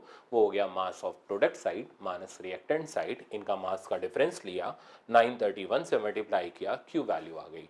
अब खेल क्यू वैल्यू का नहीं है, खेल इसमें कुछ और होता है, वो होता है मोमेंटम कंजर्वेशन और क्यू वैल्यू का काइनेटिक एनर्जी के फॉर्म में डिस्ट्रीब्यूशन। वो यहाँ पर आप देखो, तो जैसे मान लो ये न्यूक्लियाई रेस्ट पर था और इसने अल्फा डीके किया, अल्फा पार्टिकल आगे निकला और डॉटर न्यूक्लियाई पीछे चला।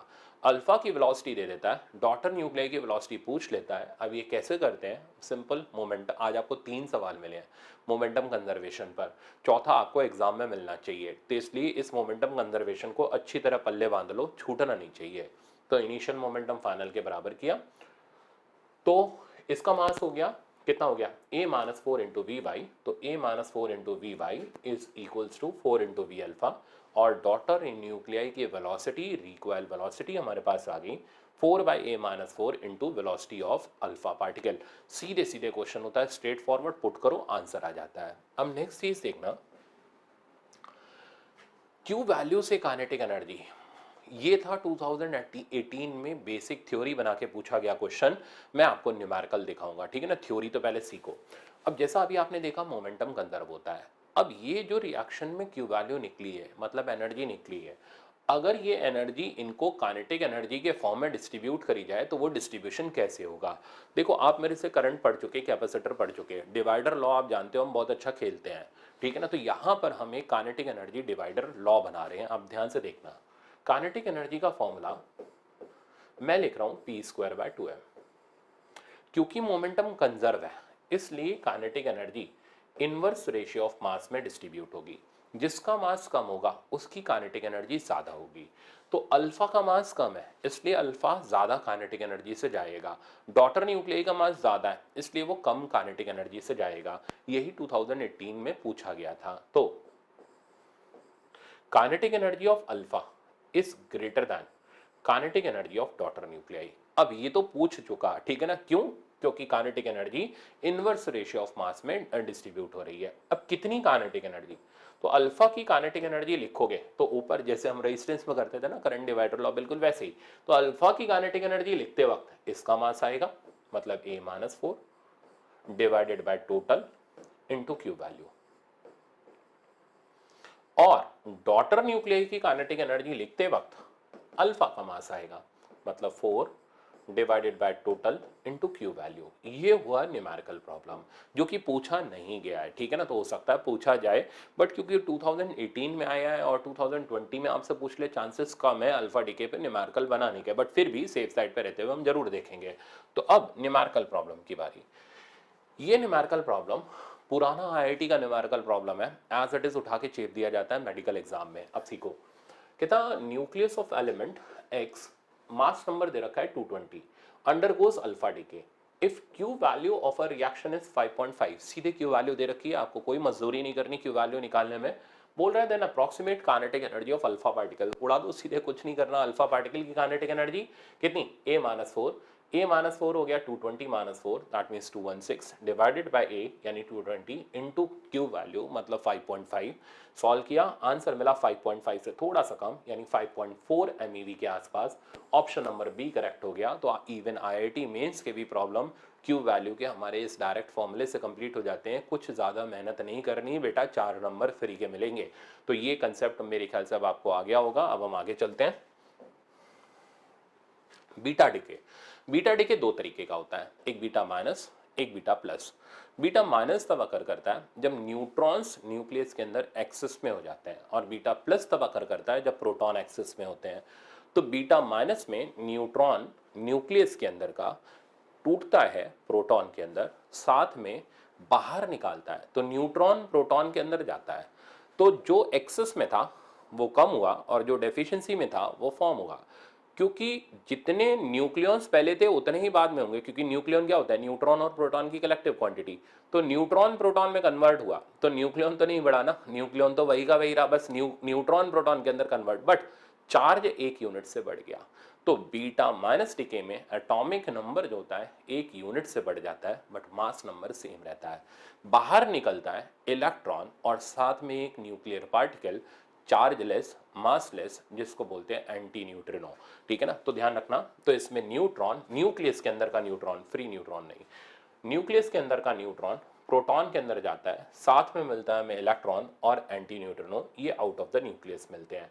और रिएक्शन में एटॉमिक, अगर हम रिएक्शन लिखेंगे तो मैं यहाँ साथ में लिख के बता रहा हूँ, ZXA को अगर हम लिखें तो ये कन्वर्ट हुआ Y में, साथ में मिला इलेक्ट्रॉन और मिला antineutrino. Atomic number antineutrino nu bar से रिप्रेजेंट करते हैं। एटॉमिक नंबर एक से बढ़ गया, मास नंबर वही रहा। तो ये हमारा किसी भी बीटा माइनस को रिप्रेजेंट करने का तरीका होता है। अब आगे सुनो,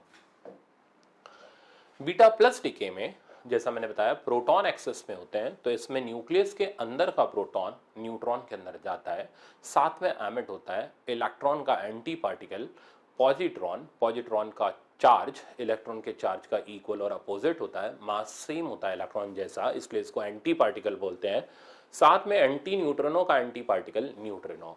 इसमें से प्रोटॉन न्यूट्रॉन के अंदर गया तो न्यूक्लियॉन तो उतने ही रहे, बस एटॉमिक नंबर एक यूनिट से कम हो गया। तो बीटा प्लस में एटॉमिक नंबर एक यूनिट से कम हो जाता है, बीटा माइनस में एक यूनिट से बढ़ जाता है। तो प्रोटॉन न्यूट्रॉन के अंदर गया, साथ में एंटी न्यूट्रिनो न्यूट्रिनो और पॉजिट्रॉन की बीम बाहर निकली, इस बीम को बोलते हैं बीटा प्लस रे। अच्छा, रिएक्शन वाइज देखोगे तो जैसा मैंने बताया एटॉमिक नंबर एक से कम हो गया, Z-1 मास नंबर है एज इट इज रहा, और इसको बोलते हैं बीटा प्लस की बीम। ओके, मास डिफेक्ट से हम इसकी क्यू वैल्यू निकालते हैं, उसमें कुछ खास है नहीं। नेक्स्ट आता है गामा डिके।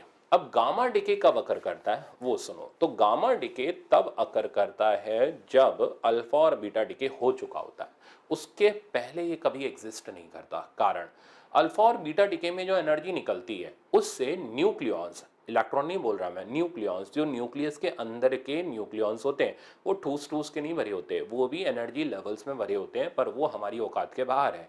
हम न्यूक्लियस के एनर्जी लेवल्स को नहीं स्टडी करते।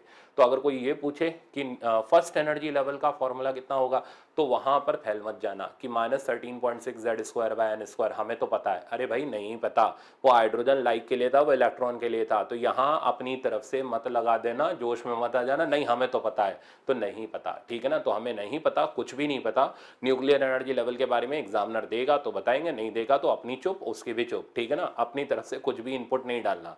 तो इतना जरूर है कि न्यूक्लियस के अंदर जो न्यूक्लियॉन्स होते हैं वो एनर्जी लेवल के अंदर फेल होते हैं, starting from minimum going toward maximum. अब अल्फा और बीटा डिके में एनर्जी निकलती है और न्यूक्लियॉन्स एक्साइटेड स्टेट में चले जाते हैं। जब वो वापस से लौटते हैं तो वो फोटोन एमिट करते हैं। उस फोटोन को बोलते हैं गामा रेडिएशन फोटोन। तो गामा रेडिएशन फोटॉन्स ही होते हैं। अब गामा रेडिएशन फोटोन आगे निकलेंगे तो ये रिकॉइल करेगा पीछे की तरफ और फिर से मोमेंटम कंजर्वेशन आ गया। चौथी से पांचवी बार मैं इस्तेमाल कर रहा हूँ एक ही लेक्चर के अंदर मोमेंटम कंजर्वेशन। भाई अब तो आ गया होगा, तो अब इसकी रिकॉइल वेलोसिटी कैसे निकालोगे? मोमेंटम कंजर्वेशन लगा के mvr is equals to momentum of photon, वो या तो e/c हो गया या h बाय लैम्डा हो गया, पर 1 by lambda R Z square 1 by n1 square minus n2 square नहीं होगा, क्योंकि न्यूक्लियॉन्स के डी एक्साइटेशन से ये फोटोन निकला है। एग्जामिनर लैम्डा देगा, पुट करेंगे और वी रिकॉइल बताएंगे। बात मेरी समझ आ गई ना? अब आगे चलते हैं।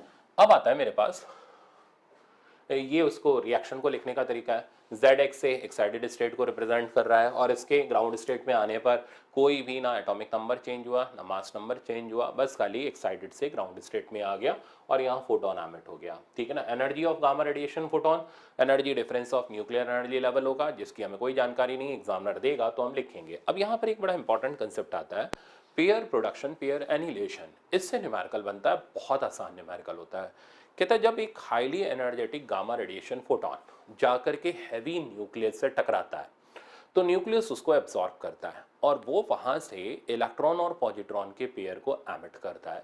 इसको बोलते हैं पेयर प्रोडक्शन। तो यही थ्योरी मैंने यहाँ दी हुई है। When highly energetic gamma radiation photon, कितनी एनर्जी ये रट के रखना है, 1.02 mega electron volt are incidented on heavy nucleus, then these photons are absorbed by the nucleus and emits electron and positron pair. This type of process is called pair production. अब अगर pair production की energy निकालनी है तो तरीका delta M into 931.5, delta M निकालोगे तो इसका मास माइनस इसका, ये तो इसका तो कोई मास ही नहीं है, तो इनका मास हो गया 2me इंटू 931। me इंटू 931 याद करके रख लो 0.51 होता है, यानी इलेक्ट्रॉन के मास को जब हम 931 से मल्टीप्लाई करेंगे 0.51 मेगा इलेक्ट्रॉन वोल्ट की एनर्जी मिलेगी, रट के रखना है।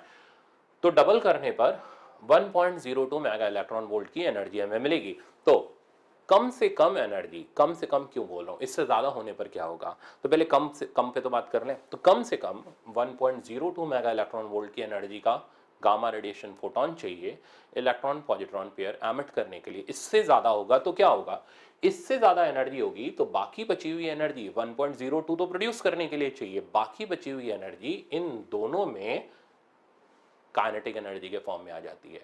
क्योंकि दोनों का मास सेम है, मोमेंटम सेम है, तो काइनेटिक एनर्जी मास के इनवर्स रेशियो में होती है। जैसे अभी आप सीख के आए, मास ही सेम है तो काइनेटिक एनर्जी भी आधी आधी डिस्ट्रीब्यूट हो जाएगी, कोई डिवाइडर लॉ लगाने की जरूरत नहीं पड़ेगी। तो 1.02 से जितनी ज्यादा एनर्जी होगी that will appear as kinetic energy of electron positron pair. इतना समझ आया, और डिस्ट्रीब्यूशन उसका आधा आधा होगा। इस पे न्यूमेरिकल है, मैं आपको आगे दिखाऊंगा। नेक्स्ट देखो, पेयर एनिलेशन उल्टा प्रोसेस होता है। इसके अंदर इलेक्ट्रॉन पॉजिट्रॉन पेयर कंबाइन करता है और दो गामा रेडिएशन फोटोन जनरेट करता है। Minimum energy again pair production के लिए पेयर एनिलेशन के लिए 1.02 की होती है। ओके, अब सवाल पढ़ो। कहता है when gamma radiation photon are incidented on nucleus then electron and positron pairs are formed, they have combined kinetic energy. अब कंबाइंड का मतलब क्या है, इंडिविजुअल नहीं दे रखी है, इलेक्ट्रॉन और पॉजिट्रॉन की दोनों की मिला करके दे रखी है। कितनी? 0.98। अब 0.98 की काइनेटिक एनर्जी मिल रही है, इसका मतलब गामा रेडिएशन फोटोन 1.02 का तो नहीं होगा, उससे ज्यादा होगा। कितना ज्यादा होगा वही हमसे पूछा गया है। Then calculate energy of gamma radiation photon. कैसे निकालोगे? Energy of gamma radiation is equals to minimum energy that is delta M into C square. जरूरत नहीं है हमें, डायरेक्ट डाटा पड़ा है 1.02 प्लस जो एक्स्ट्रा एनर्जी है काइनेटिक एनर्जी। फाइनल आंसर आ गया हमारे पास 2 मेगा इलेक्ट्रॉन वोल्ट। तो 2 मेगा इलेक्ट्रॉन वोल्ट की एनर्जी का गामा रेडिएशन फोटोन होगा, जिसमें से 1.02 लगेगा उसको प्रोड्यूस करने में इलेक्ट्रॉन और पॉजिट्रॉन, बाकी का 0.98 इनमें काइनेटिक एनर्जी के फॉर्म में आधा आधा डिस्ट्रीब्यूट हो जाएगा। तो मेरे ख्याल से अब समझ आ गया होगा। चलते हैं आगे। ये बेटा कुछ रटने का काम है, जिसके अंदर आप बुक से भी देख सकते हो, मैंने चार्ट रखा है, पीडीएफ नोट में भी देख सकते हो। इसमें अल्फा बीटा गामा की पेनिट्रेशन पावर उनकी बाकी की चीज़ें, आयनाइजेशन पावर, मैग्नेटिक फील्ड के अंदर रिजल्ट्स, ये आपको बुक से देख करके याद करने हैं, तो आप यहाँ से भी कर सकते हो, बुक से भी कर सकते हो। अब मैं नेक्स्ट न्यूमेरिकल्स पर आता हूँ। ये कुछ छोटे छोटे न्यूमेरिकल हैं पर बड़े काम के हैं, सिखाने ज़रूरी है। देखना, a radio active nucleus undergoes a series of decay according to the this process। तो A1 में जाता है, A2 में जाता है, A3 में जाता है, A4 में जाता है। The mass number and atomic number of A are 180 and 72, then what are these numbers for A4? A4 के लिए निकालना है, बहुत ही सस्ता सा सवाल है, आराम से कर सकते हो। तरीका ये रहा, A पकड़ा 72 180, A4 बनाया, Z और A उसका हमने एटॉमिक नंबर और मास नंबर ले लिया। कितने अल्फा निकले बेटा? अल्फा पार्टिकल यहाँ 2 निकले। बीटा, बीटा के बारे में कुछ नहीं बोला गया कि बीटा प्लस है या बीटा माइनस है, कुछ ना बोला जाए, बीटा माइनस लेते हुए चलेंगे। तो बीटा माइनस निकला, कितना बीटा माइनस निकला बेटा? 1। और गामा, गामा तो वैसे भी चार्जलेस होता है। अब क्या किया आपने? दोनों बेसिक कंसेप्ट लगाए, charge conservation, mass number conservation. Mass number conserve कराया 180, इधर का हो गया A, इधर का हो गया 4 और 2 8। यहाँ से हमारे पास A की वैल्यू आ गई, यानी A4 का मास नंबर आ गया। एटॉमिक नंबर निकालना है, सिमिलरली एटॉमिक नंबर कंजर्वेशन लगाया, 72 इधर का, 4Z इधर का, नहीं सॉरी Z इधर का, ये तो A4 लिखा हुआ था, और इधर का हमारे पास आ गया 4 और यहाँ का बन गया -1, Z की वैल्यू आ गई 69। तो A4 का एटॉमिक नंबर और मास नंबर हमारे पास हो गया 172 and 69, option number A correct. ऐसा सवाल तो कोई छोड़ के नहीं आएगा ना, ये भी छोड़ के आएंगे तो फिर करेंगे क्या? तो ये तो हमें करके ही आने हैं, छोड़ के नहीं आने। नेक्स्ट देखो, नेक्स्ट है 90 thorium 232 emits several alpha and beta radiation। तो अल्फा और बीटा रेडिएशन ये कुछ एमिट करता है, कितने हमें नहीं पता, वही हमसे पूछा जा रहा है। तो मेरा तरीका तो ये, तो मैं तो मान लेता हूँ एक्स अल्फा और वाई बीटा एमिट किए। बीटा कौन से मैंने पहले ही बता दिया, जब कुछ नहीं बोलता तो हम बीटा माइनस लेते हुए चलेंगे। रिएक्शन लिखी, लेड में कन्वर्ट हुआ एक्स अल्फा और वाई बीटा, मास नंबर और चार्ज नंबर कंजर्वेशन लगाया। मास नंबर कंजर्वेशन में आ गया 232 इक्वल्स टू 208 प्लस 4x, और इधर का हो गया 0। x की वैल्यू में 6 मिल गई, मतलब 6 तो अल्फा पार्टिकल निकल रहे हैं। फिर एटॉमिक नंबर कंजर्वेशन लगाया, पुट किया, और यहाँ से मेरे पास y की वैल्यू आ गई 4, यानी 4 बीटा पार्टिकल मिल रहे हैं। ऑप्शन देखा, टिक मारा, आगे निकल लिया। तो ऐसा सवाल आप 100% कर सकते हो, कोई दिक्कत इसमें कभी किसी को आती नहीं है। नेक्स्ट देखना, नेक्स्ट आता है अब हमारे पास रेडियो एक्टिविटी। भाई जिसका आपको इंतजार था, मेरे को इंतजार था, वो टॉपिक आ गया। अब इसके अंदर हम लोग न्यूमेरिकल लगाने वाले हैं रेडियो एक्टिविटी के। पहले बेसिक कंसेप्ट एक बार रिवाइज कर लो, सीख लो, कुछ फॉर्मूले सीख लो, उसके बाद हम न्यूमेरिकल पे काम करते हैं। रेडियो एक्टिविटी में पहले बेसिक कंसेप्ट ये है कि radio active disintegration first order का काइनेटिक फॉलो करता है। तो जैसे ए बी में जा रहा है तो इसका, अब वहाँ जैसे केमिकल काइनेटिक्स के अंदर आप लिखते हो rate of a chemical reaction, हम डिफाइन करते हैं एक्टिविटी, ये होती है -dN/dt, यानी number of nuclei disintegration per unit time, यानी इसका यूनिट dps होता है, is equals to lambda n, lambda decay constant, n होते हैं बचे हुए न्यूक्लियाई। ये एक्टिविटी का जनरल फॉर्मूला होता है। तो मेन फोकस हमारा रिमेनिंग न्यूक्लियाई पर होता है, और रिमेनिंग न्यूक्लियाई निकालने का सबसे बेस्ट तरीका वो हाफ लाइफ वाला, एक हाफ लाइफ में आधा, अगले हाफ लाइफ में आधे का आधा, and up to so on. तो एन हाफ लाइफ बाद कितना न्यूक्लियाई बचेगा, ज़्यादातर सवाल इसी से कंप्लीट हो जाते हैं। तो बचा हुआ न्यूक्लियाई हो गया n0/2n। अब अगर एक्टिविटी निकालनी है बस लैम्डा से मल्टीप्लाई करो। n यहाँ पर नंबर ऑफ हाफ लाइफ को बोलते हैं, और ये निकालने का तरीका given time divided by half life period. अब हाफ लाइफ पीरियड और लैम्डा का रिलेशन 0.693 बाय लैम्डा, ये आप केमिस्ट्री में भी करते हो, फिजिक्स में, दोनों जगह पर आता है, कुछ खास है नहीं, बस इसको कैलकुलेशन में सही से यूज लेना है। टी हाफ को अब जैसे मैं 0.693 नहीं लिखता, मेरी आदत है 2.3 log 2 डिवाइडेड बाय लैम्डा, इससे कैलकुलेशन आसान हो जाती है, वो आपको दिखा दूंगा कैसे। प्रोबेबिलिटी, प्रोबेबिलिटी निकालने का तरीका, ये प्रोबेबिलिटी ऑफ डिके है, ठीक है ना, कि क्या चांसेस हैं डिके करने के। तो वो हुआ n0 - n, n0 हो गया ओरिजिनल न्यूक्लियाई, n हो गया बचा हुआ न्यूक्लियाई, तो n0 - n हुआ जाने वाला न्यूक्लियाई, खत्म होने वाला न्यूक्लियाई। तो कितना न्यूक्लियाई डिके करेगा, वो हो गया n0 - n divided by n0, solve किया, प्रोबेबिलिटी ऑफ डिके का फॉर्मूला आ गया 1 - 1/2n, जहाँ n again number of half life. तो ये देखो जरा चार्ट, इसमें आपको क्लियरली दिख जाएगा, ये हो गई remaining probability, probability of survival which is n/n0, और probability of decay n0 - n/n0। तो इसका जनरल फॉर्मूला हो गया 1/2n, ये कितना न्यूक्लियाई बचेगा, आफ्टर n हाफ लाइफ उसकी प्रोबेबिलिटी, और कितना जाएगा उसकी प्रोबेबिलिटी 1 माइनस 1/2 की पावर n। तो 2 हाफ लाइफ बाद कितना जाएगा, अगर आपको वो निकालना है तो ये हो गया 2 हाफ लाइफ का गिवन रिजल्ट। तो कितना जाएगा 3/4, तो प्रोबेबिलिटी ऑफ डिके 75 और रिमेनिंग 25%। 3 हाफ लाइफ बाद 7/8 87.5 और रिमेनिंग यहाँ पर 12.5 and up to so on. तो प्रोबेबिलिटी ऑफ डिके निकालना है या सर्वाइवल निकालना है, ये क्वेश्चन के ऊपर डिपेंडेंट होता है। डिके निकालना है तो फॉर्मूला लगा दो 1 माइनस 1/2 की पावर n, सर्वाइवल निकालना है तो 1/2 की पावर n। अब आप नेक्स्ट कंसेप्ट देखो। यहाँ पर कुछ छोटे छोटे सवाल एवरेज लाइफ के भी होते हैं। एवरेज लाइफ 1/λ के बराबर होती है। अगर रिजल्ट लैम्डा के टर्म में चल रहे हैं, एक्सपोनेंट के टर्म में चल रहे हैं, तो हम लोग फॉर्मूला यूज करते हैं रेडियो एक्टिविटी का एक्सपोनेंट वाला n नॉट e की पावर माइनस लैम्डा टी। तो बचे हुए न्यूक्लियाई निकालने के दो तरीके हैं। एक तरीका है अपना सबसे ज्यादा सवाल जिसमें बनते हैं नॉट बाय 2 की पावर n। दूसरा तरीका है एक्सपोनेंट वाला फॉर्मूला। ये तब लगाना है जब time in terms of average life हो, यानी 1/λ हो, 2/λ हो, इस तरीके से हो, रिजल्ट एक्सपोनेंट में ऑप्शंस में आपको दिख रहे हो, या आप जैसे न्यूमेरिकल देखोगे आपको आइडिया आ जाएगा। इस टाइप का कंसेप्ट आई थिंक 2017 के अंदर आया था, तो उसका प्रॉब्लम मैंने रखा हुआ है, आपको दिख जाएगा। ओके, आफ्टर 1 एवरेज लाइफ कितना न्यूक्लियाई बचेगा, तो हमने क्या किया, t की जगह 1/λ डाला, एक एवरेज लाइफ के बराबर। कितना बचा, e की पावर -1, और e की पावर -1 होता है 0.37, तो 37% बचेगा। तो खत्म कितना होगा, 100 में से माइनस कर लो, 63% खत्म होगा। प्रोबेबिलिटी खत्म होने की कितनी होगी, वो हो जाएगी 63%, यानी 0.63। सिमिलरली अब इसका एक ग्राफ देख लेते हैं। अगर हम दोनों तरफ लॉग ले लें तो हमारे पास एक इक्वेशन आ जाएगी, log n बराबर log n naught minus lambda T log e, lambda T log e की बेस ई, और इसको मैं फाइनली अब यहाँ पर दिखा रहा हूँ। तो इक्वेशन बनेगी log n बराबर log n naught minus lambda T. तो अब अगर एग्जामिनर आपसे log n वर्सेस t का ग्राफ मांगे तो log n की जगह हमने y से रिप्लेस किया, क्योंकि y एक्सेस पर प्लॉट कर रहे हैं। t को मैंने x एक्सिस पर डाला, क्योंकि हम इसको x एक्सिस से रिप्लेस कर रहे हैं। इक्वेशन आप देख ही सकते हो, डिक्रीजिंग स्ट्रेट लाइन की इक्वेशन है जिसका स्लोप माइनस लैम्डा के बराबर है। तो अगर log n वर्सेस t का ग्राफ मांगता है एक्सपोनेंशियली डिक्रीजिंग में, तो वो आता है डिक्रीजिंग स्ट्रेट लाइन, ये आप ध्यान रखना। नेक्स्ट, टाइम निकालने का हमारे पास एक स्टैंडर्ड फॉर्मूला आता है, ये जनरली हम लोग कार्बन डेटिंग के अंदर इस्तेमाल करते हैं। ये फॉर्मूला भी सबको पता ही होता है, 2.3/λ log n not by n, n not original nuclei और n बचे हुए न्यूक्लियाई। अच्छा, अब कुछ और छोटे छोटे फॉर्मूले, फिर न्यूमेरिकल। यहाँ पर ये रेडियो एक्टिव सीरीज आ जाती हैं, 4 तरीके की सीरीज होती हैं, 4n, 4n+1, 4n+2, 4n+3।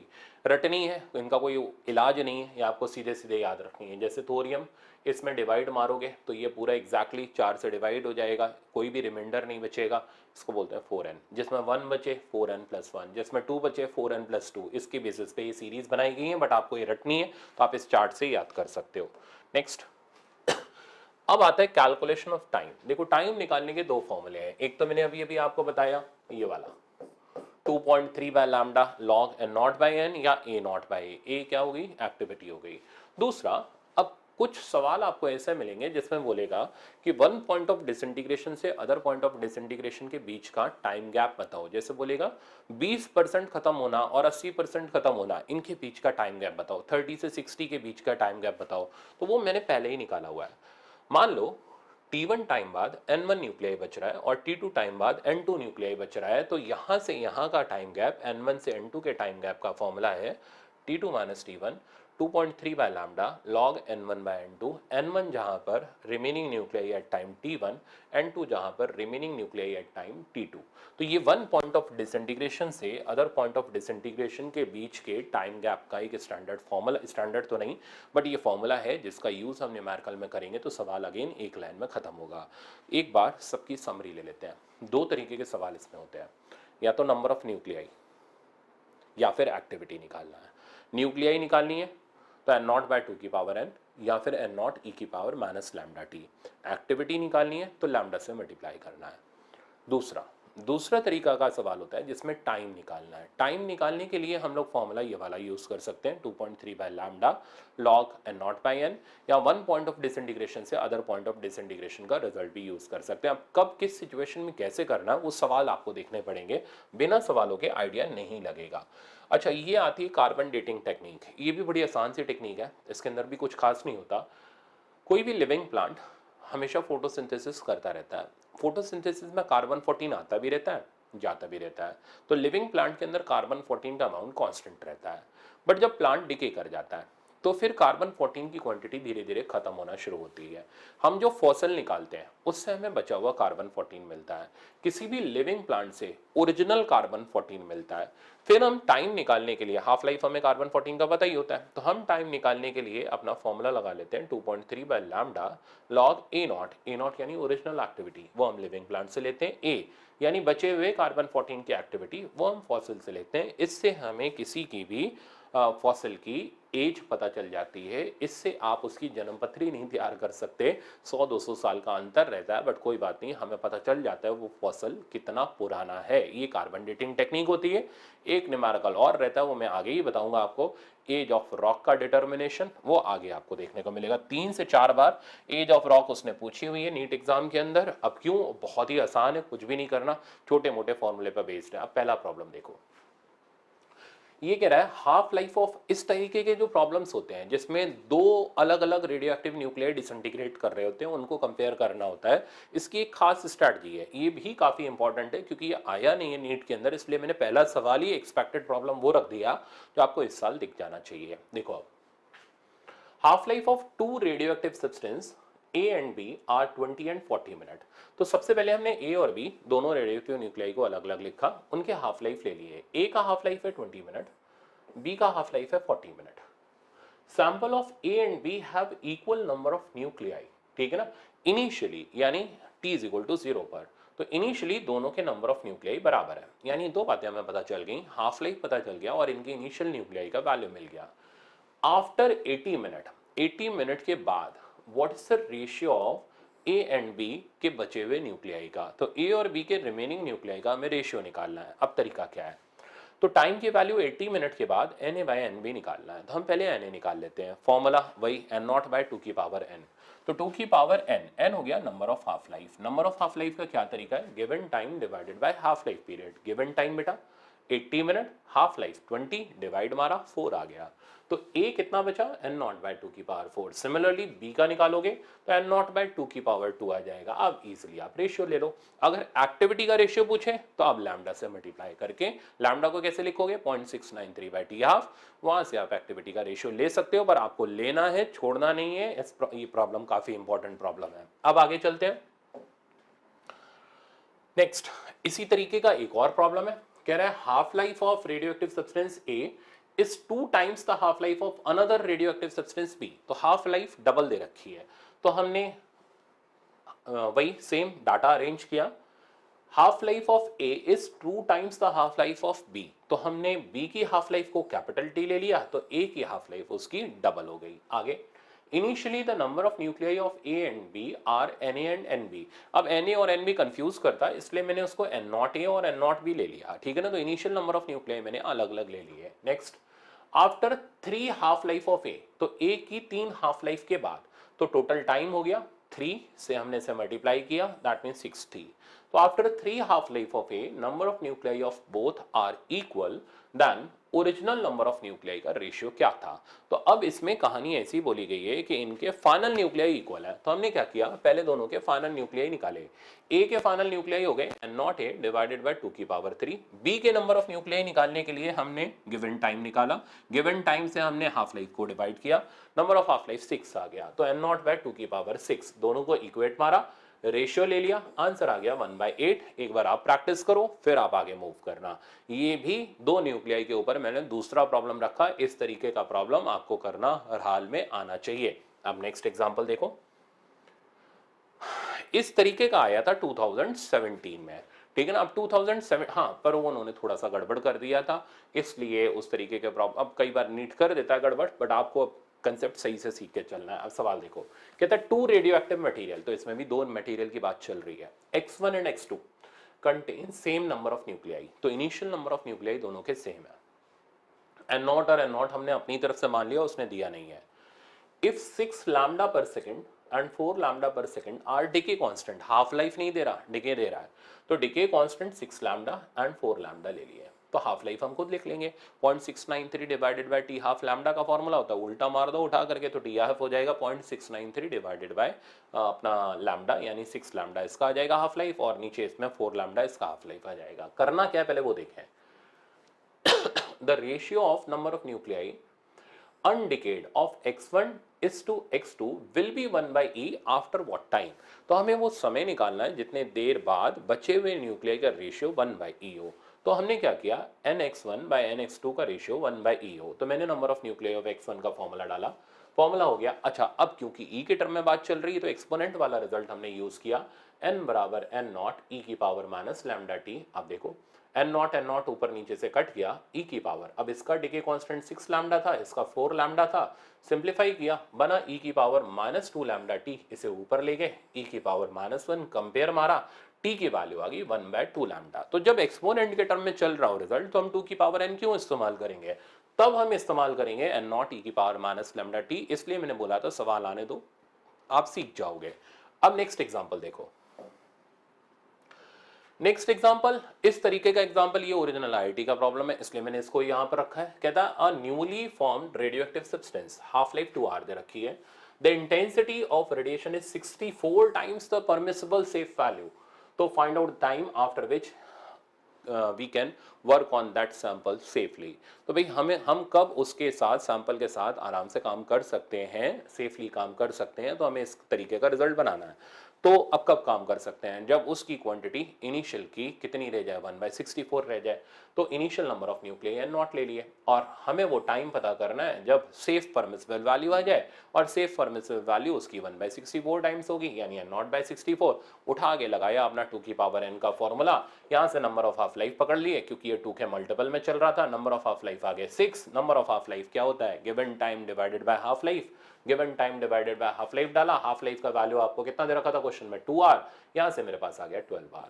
तो after 12 hour we can work safely with that sample, तो ये मिनिमम टाइम हुआ।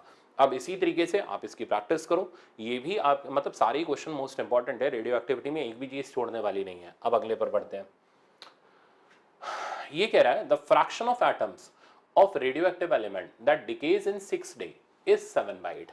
तो 6 दिन में 7/8 फ्रैक्शन डिके कर जाता है। तो हमें डिके किया हुआ तो चाहिए नहीं, हमें तो बचा हुआ चाहिए, ठीक है ना।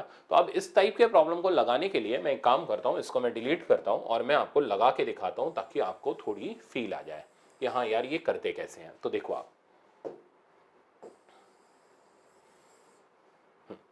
तो अब प्रॉब्लम हम स्टार्ट करते हैं। तो ये कहता है आफ्टर 6 डेज जो नंबर ऑफ न्यूक्लियाई डिके किया दैट इज 7/8।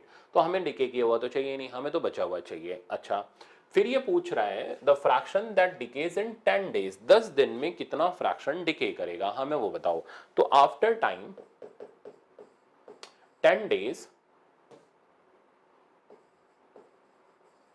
कितना न्यूक्लियाई डिके करेगा, तो हम बचा हुआ निकाल लेते हैं और डिके करने के लिए n नॉट में से इसको माइनस कर देंगे, वहां से फ्रैक्शन आ जाएगा हमारे पास। फ्रैक्शन की वैल्यू मैं आपको दिखाई दूंगा कैसे निकलती है। बहरहाल हमारा मुद्दा ये है कि हमें ये निकालना है आफ्टर 10 डेज। अब कैसे निकालें, यहाँ के डाटा में देखो, क्वेश्चन में गौर करो, आपको हाफ लाइफ नहीं दे रखा, तो हम लोग सबसे पहले इस डाटा से हाफ लाइफ निकाल लेते हैं। तो मैंने फॉर्मूला लगाया n बराबर n नॉट बाई 2 की पावर n, n की जगह बेटा हमने डाला n naught by 8 equals to n naught by 2 की पावर n।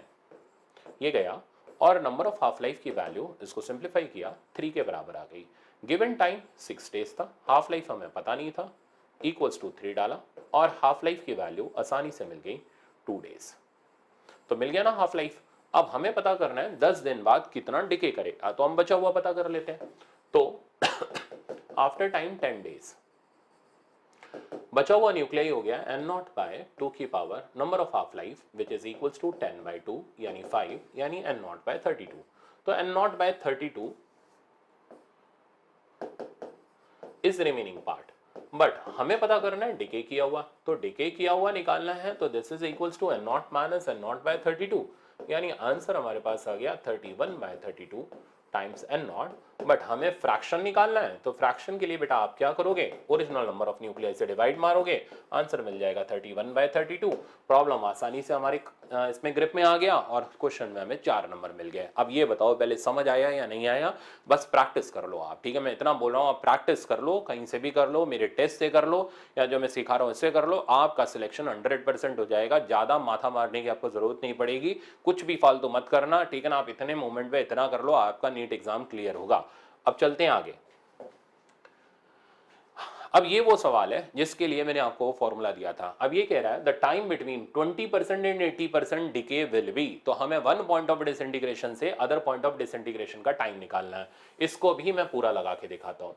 तो T2 माइनस T1 का formula 2.3 by lambda log n1 by n2 की बेस 10। अब एक एक डाटा सेट करते हैं, हमें यहां से यहां का टाइम गैप निकालना है, तो इसको तो पढ़ा रहने दो, डेल्टा टी 2.3 लैम्डा को मैनेज करना मैंने आपको सिखाया था, 0.693 मत डालो, कैलकुलेशन मुश्किल करेगा, 2.3 log 2 डालो, डिवाइडेड बाय टी हाफ ऊपर आ जाएगा, लॉग, अब n1 हो गया t1 टाइम पर बचा हुआ न्यूक्लियाई। अब 20% तो डिके किया हुआ, बचा कितना बेटा 80%, तो n1 की वैल्यू हो गई 80/100 n0।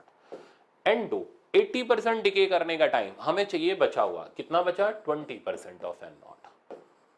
ये सब यहां से कट गया, ये यहां से गया, रिजल्ट में क्या बचा 2.3 गया। log 2 से परेशान नहीं होना, log 2 अपना दोस्त है, आराम से निपटा लेंगे। टी हाफ हमें क्वेश्चन में गिवन है 20 मिनट्स,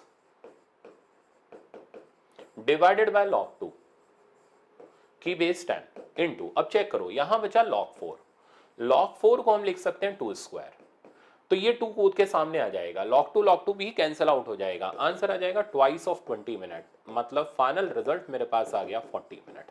अब देख रहे हो ना कितना आसान है हमारे लिए सवालों को मैनेज करना, कहीं से भी रेडियो एक्टिविटी के सवाल मुश्किल नहीं होते, बस आपका तरीका सही होना चाहिए। ऑप्शन बी इसमें करेक्ट हो गया।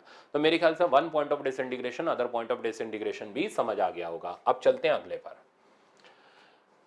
ये आया एज ऑफ रॉक का प्रॉब्लम। अब एज ऑफ रॉक कैसे डिटरमिन करते हैं उसका कंसेप्ट ये होता है, मान के चलते हैं रॉक जब बनी थी तो उसके अंदर सिर्फ और सिर्फ रेडियो एक्टिव एलिमेंट था जो कि एक स्टेबल न्यूक्लियाई के अंदर डिके कर रहा है। तो जरा पढ़ो, N isotope of potassium has half life of इतना, तो हाफ लाइफ इसको भी मैं करके दिखा रहा हूं, आपको कॉन्फिडेंस आ जाएगा। आप देखना, हाफ लाइफ दे रखा है और हाफ लाइफ की वैल्यू दे रखी है 1.4 into 10⁹ year and decays to argon which is stable, तो पोटेशियम डिके कर रहा है आर्गन के अंदर। अच्छा, अब जब हम सैंपल ऑफ रॉक लेंगे तो उसमें हमें क्या क्या मिलेगा, उसमें मिलेगा हमें स्टेबल प्रोडक्ट भी मिलेगा और बचा हुआ रेडियो एक्टिव न्यूक्लियाई भी मिलेगा। तो अब कहानी देखो, वो नहीं देगा आपको कि बचा हुआ कितना है और डिके करने वाला कितना, वो रेशियो देता है। अब क्वेश्चन देखना, a sample of rock taken from moon contains potassium and argon in the ratio 1:7, तो पोटेशियम n ले लो, आर्गन 7n ले लो, तो ये हमें सैंपल ऑफ रॉक से मिल रहा है। अब हमें चाहिए ओरिजिनल नंबर ऑफ न्यूक्लियाई, तो ओरिजिनल कैसे लिखेंगे, तो तरीका क्या रहेगा ओरिजिनल का, अब समझो उसका कंसेप्ट, 7n फॉर्म हुआ, n बचा, ठीक है ना, तो अब हम रिजल्ट बना लेते हैं। तो ओरिजिनली कितना था, इन दोनों को आप ऐड कर लो, ओरिजिनल मिल गया 8n, तो 8n में से 7n इधर आ गया और n इधर बचा रह गया। अब हम इक्वेशन चला लेते हैं, तो number of remaining nuclei equals to n0 divided by 2 की पावर n। अब बचा हुआ न्यूक्लियाई तो खुद ही n है, ओरिजिनल न्यूक्लियाई 8n हो गया, सॉरी डिवाइडेड बाय 2 की पावर n, यहां से ये कैंसिल हुआ और 2 की पावर n का बेटा वैल्यू 8 आ गया, नंबर ऑफ हाफ लाइफ 3 हो गई और given time divided by half life का वैल्यू हो गया मेरे पास 3 के बराबर। गिवन टाइम की वैल्यू हो गई 3 इंटू 1.4 इंटू 10 की पावर 9, मतलब 4.2 इंटू 10 की पावर 9 ईयर, ये इसका टाइम निकला। ऑप्शन नंबर हमारा सी करेक्ट हो गया। अब बताओ, एज ऑफ रॉक भी कितना आसान कंसेप्ट है, इसी तरीके के 2 से 3 सवाल फेंक दिए उसने एग्जाम के अंदर, मेरे ख्याल से अब आप 4 नंबर तो ला सकते हो। आगे चलते हैं, अब आता है हमारे पास फिजन और फ्यूजन का कंसेप्ट। देखो ये तो आपको थ्योरी है, ये आपको बुक से पढ़नी है, बट मैं फिर भी फिजन रिएक्टर के बारे में बता दे रहा हूं। इसमें फिजन रॉड्स होती हैं यूरेनियम 235, एब्जॉर्बिंग रॉड होती हैं बोरॉन और कैडमियम की, कूलेंट होता है हैवी वाटर, ठीक है ना। तो इसका काम क्या होता है, एब्जॉर्बिंग रॉड क्या करती हैं, एक्सेस न्यूट्रॉन को एब्जॉर्ब करती हैं, क्योंकि 92 यूरेनियम 235 पर जब एक स्लो मूविंग न्यूट्रॉन आकर के टकराता है, ऐसे न्यूट्रॉन को स्लो मूविंग, स्लो डाउन करने के लिए हमें हैवी वाटर की जरूरत होती है, तो वो इसको क्या करता है, स्लो करने का काम करता है। ओके, स्लो डाउन करता है और फिर ये बनाता है बेरियम, क्रिप्टन, और साथ में निकलते हैं 3 न्यूट्रॉन। अब ये 3 न्यूट्रॉन को स्लो डाउन तो अपना हैवी वाटर करा देगा, बट ये 3 न्यूट्रॉन अगर कंट्रोल नहीं किए गए तो फिर ये 3 यूरेनियम से टकराएंगे और 3 के मल्टीपल में यहाँ पर रिएक्शन अकर करना शुरू हो जाएगी, जिसको बोलेंगे अनकंट्रोल्ड चेन रिएक्शन। कंट्रोल करने के लिए हम इसमें से निकलने वाले एक्सेस न्यूट्रॉन्स को एब्जॉर्ब कर लेते हैं, जिनके लिए एब्जॉर्बिंग रॉड की जरूरत पड़ती है, जो बोरॉन और कैडमियम की बनी होती हैं। मैंने थ्योरी यहाँ लिख दिया, पर आप किसी भी बुक से इसको देख सकते हो। इस फिजन रिएक्शन के अंदर जो एनर्जी लिबरेट होती है, इसकी वैल्यू 200 मेगा इलेक्ट्रॉन वोल्ट, यानी एक यूरेनियम न्यूक्लियाई जब फूटता है, मतलब फिजन करता है, तो 200 मेगा इलेक्ट्रॉन वोल्ट की एनर्जी रिलीज होती है। अब इसमें generally power of nuclear reactor के सवाल बनते हैं। तो अगर न्यूक्लियर रिएक्टर डिजाइन करना है तो एक न्यूक्लियाई के फिजन होने पर इतनी एनर्जी निकल रही है, तो एन न्यूक्लियाई फिजन होने पर n into 200 mega electron volt की एनर्जी निकलेगी। पर यूनिट टाइम में फिजन होने पर इतनी मेगा इलेक्ट्रॉन वोल्ट पर यूनिट टाइम की एनर्जी निकलेगी, और जिसको अब हम कन्वर्ट कर लेंगे अपने एसआई सिस्टम वॉट के अंदर। तो अब वॉट के अंदर कन्वर्ट करने के लिए आपको टाइम पुट करना पड़ेगा सेकंड के अंदर, तब जाकर के एनर्जी का यूनिट हमारा कन्वर्ट होगा वॉट के अंदर। वो मैं न्यूमेरिकल में करूंगा। अब देखो आगे, नेक्स्ट एग्जांपल है फ्यूजन। ये भी आप देख करके सीधे सीधे याद कर लो, क्योंकि इसके लिए बहुत ज्यादा हाई टेम्परेचर की जरूरत होती है, तो फ्यूजन ऐसे अकर नहीं करता। फ्यूजन अकर कराने के लिए हाई प्रेशर चाहिए एंड हाई टेम्परेचर चाहिए। इस ऑर्डर का ये रिजल्ट्स आप रट के रखो, ये रिएक्शंस आपको याद करके रखनी है, ठीक है ना। अब हम आते हैं इसके न्यूमेरिकल पर। तो देखो ये बहुत पुराना न्यूमेरिकल है, इसलिए मैंने उठा के यहाँ पे रखा है। Energy released in fission of single 92 uranium 235 is 200। तो इसने तो खुद ब खुद हमारी हेल्प कर दी। 200 मेगा इलेक्ट्रॉन वोल्ट की एनर्जी पर फिजन पे निकल रही है। द फिजन रेट, यानी कितने न्यूक्लियाई पर यूनिट टाइम फिजन कर रहे होंगे in field in nuclear reactor operating at power level of 5 watt. तो 5 वॉट की पावर के लिए कितने फिजन पर यूनिट टाइम हमें चाहिए होंगे या पर सेकंड चाहिए होंगे। आंसर पर सेकंड में, तो पर सेकंड में निकालना है। तो फॉर्मूला लगाया, टोटल एनर्जी पर unit time n into 200 divided by T. अब नंबर ऑफ फिजनेबल मटेरियल पर सेकंड हमें निकालना है, तो टी की जगह 1 सेकंड, बाकी हमने रिजल्ट को सिंप्लीफाई किया। मेगा इलेक्ट्रॉन वोल्ट आपको कन्वर्ट करना आना चाहिए, मेगा मतलब 10 की पावर 6 हो गया। इलेक्ट्रॉन का चार्ज आपने सब्स्टिट्यूट किया, रिजल्ट आया 1.5 इंटू 10 की पावर 11 पर सेकंड। ऑप्शन आपने टिक मार दिया बी। तो मेरे ख्याल से इसमें भी अब आपको दिक्कत नहीं आएगी। अब आपका सिर्फ और सिर्फ एक ही काम है, जो मैंने सिखाया उसको मेरे टेस्ट से प्रैक्टिस कर लो, ठीक है ना। 4 नंबर आपके कहीं नहीं गए, 4 तो छोड़ो, 12 नंबर का सेक्शन आपका तैयार हो चुका है। ये 12 नंबर आपके कहीं नहीं गए, बट मैं फिर से बोल रहा हूं, बार बार बोल रहा हूं, आपको प्रैक्टिस करनी है। अब मैं आपको इंपॉर्टेंट क्वेश्चन दे देता हूं, वो आप प्रैक्टिस कर लो टेस्ट से, आपका काम बन जाएगा, ठीक है। तो अब हम आते हैं इंपॉर्टेंट क्वेश्चन के सेक्शन पर। तो आपको नीट फिजिक्स कोटा की टेस्ट सीरीज से कंसेप्चुअल और एडवांस में से ये क्वेश्चन प्रैक्टिस करने हैं। आपका इस वीक का जो टेस्ट था, बहुत सारे बच्चों ने बहुत अच्छा परफॉर्मेंस दिया है। आप ऐसे ही आगे कंटिन्यू रखना और डेफिनेटली आपका सिलेक्शन होगा। बस जो मैं बोलता जा रहा हूँ उतना आप फॉलो करते जाओ। आपको ये सवाल एटम और न्यूक्लियाई के कंसेप्चुअल और एडवांस टेस्ट से नीट फिजिक्स कोटा की टेस्ट सीरीज से करने ही करने, छोड़ना मत। आपका सेक्शन पूरी तरीके से तैयार हो जाएगा। अब नेक्स्ट लेक्चर जो मेरा रहेगा वो इसका पार्ट 2, जिसके अंदर रहेगा फोटो इलेक्ट्रिक, ड्यूअल नेचर और डी ब्रोगली का concept. Thank you so much.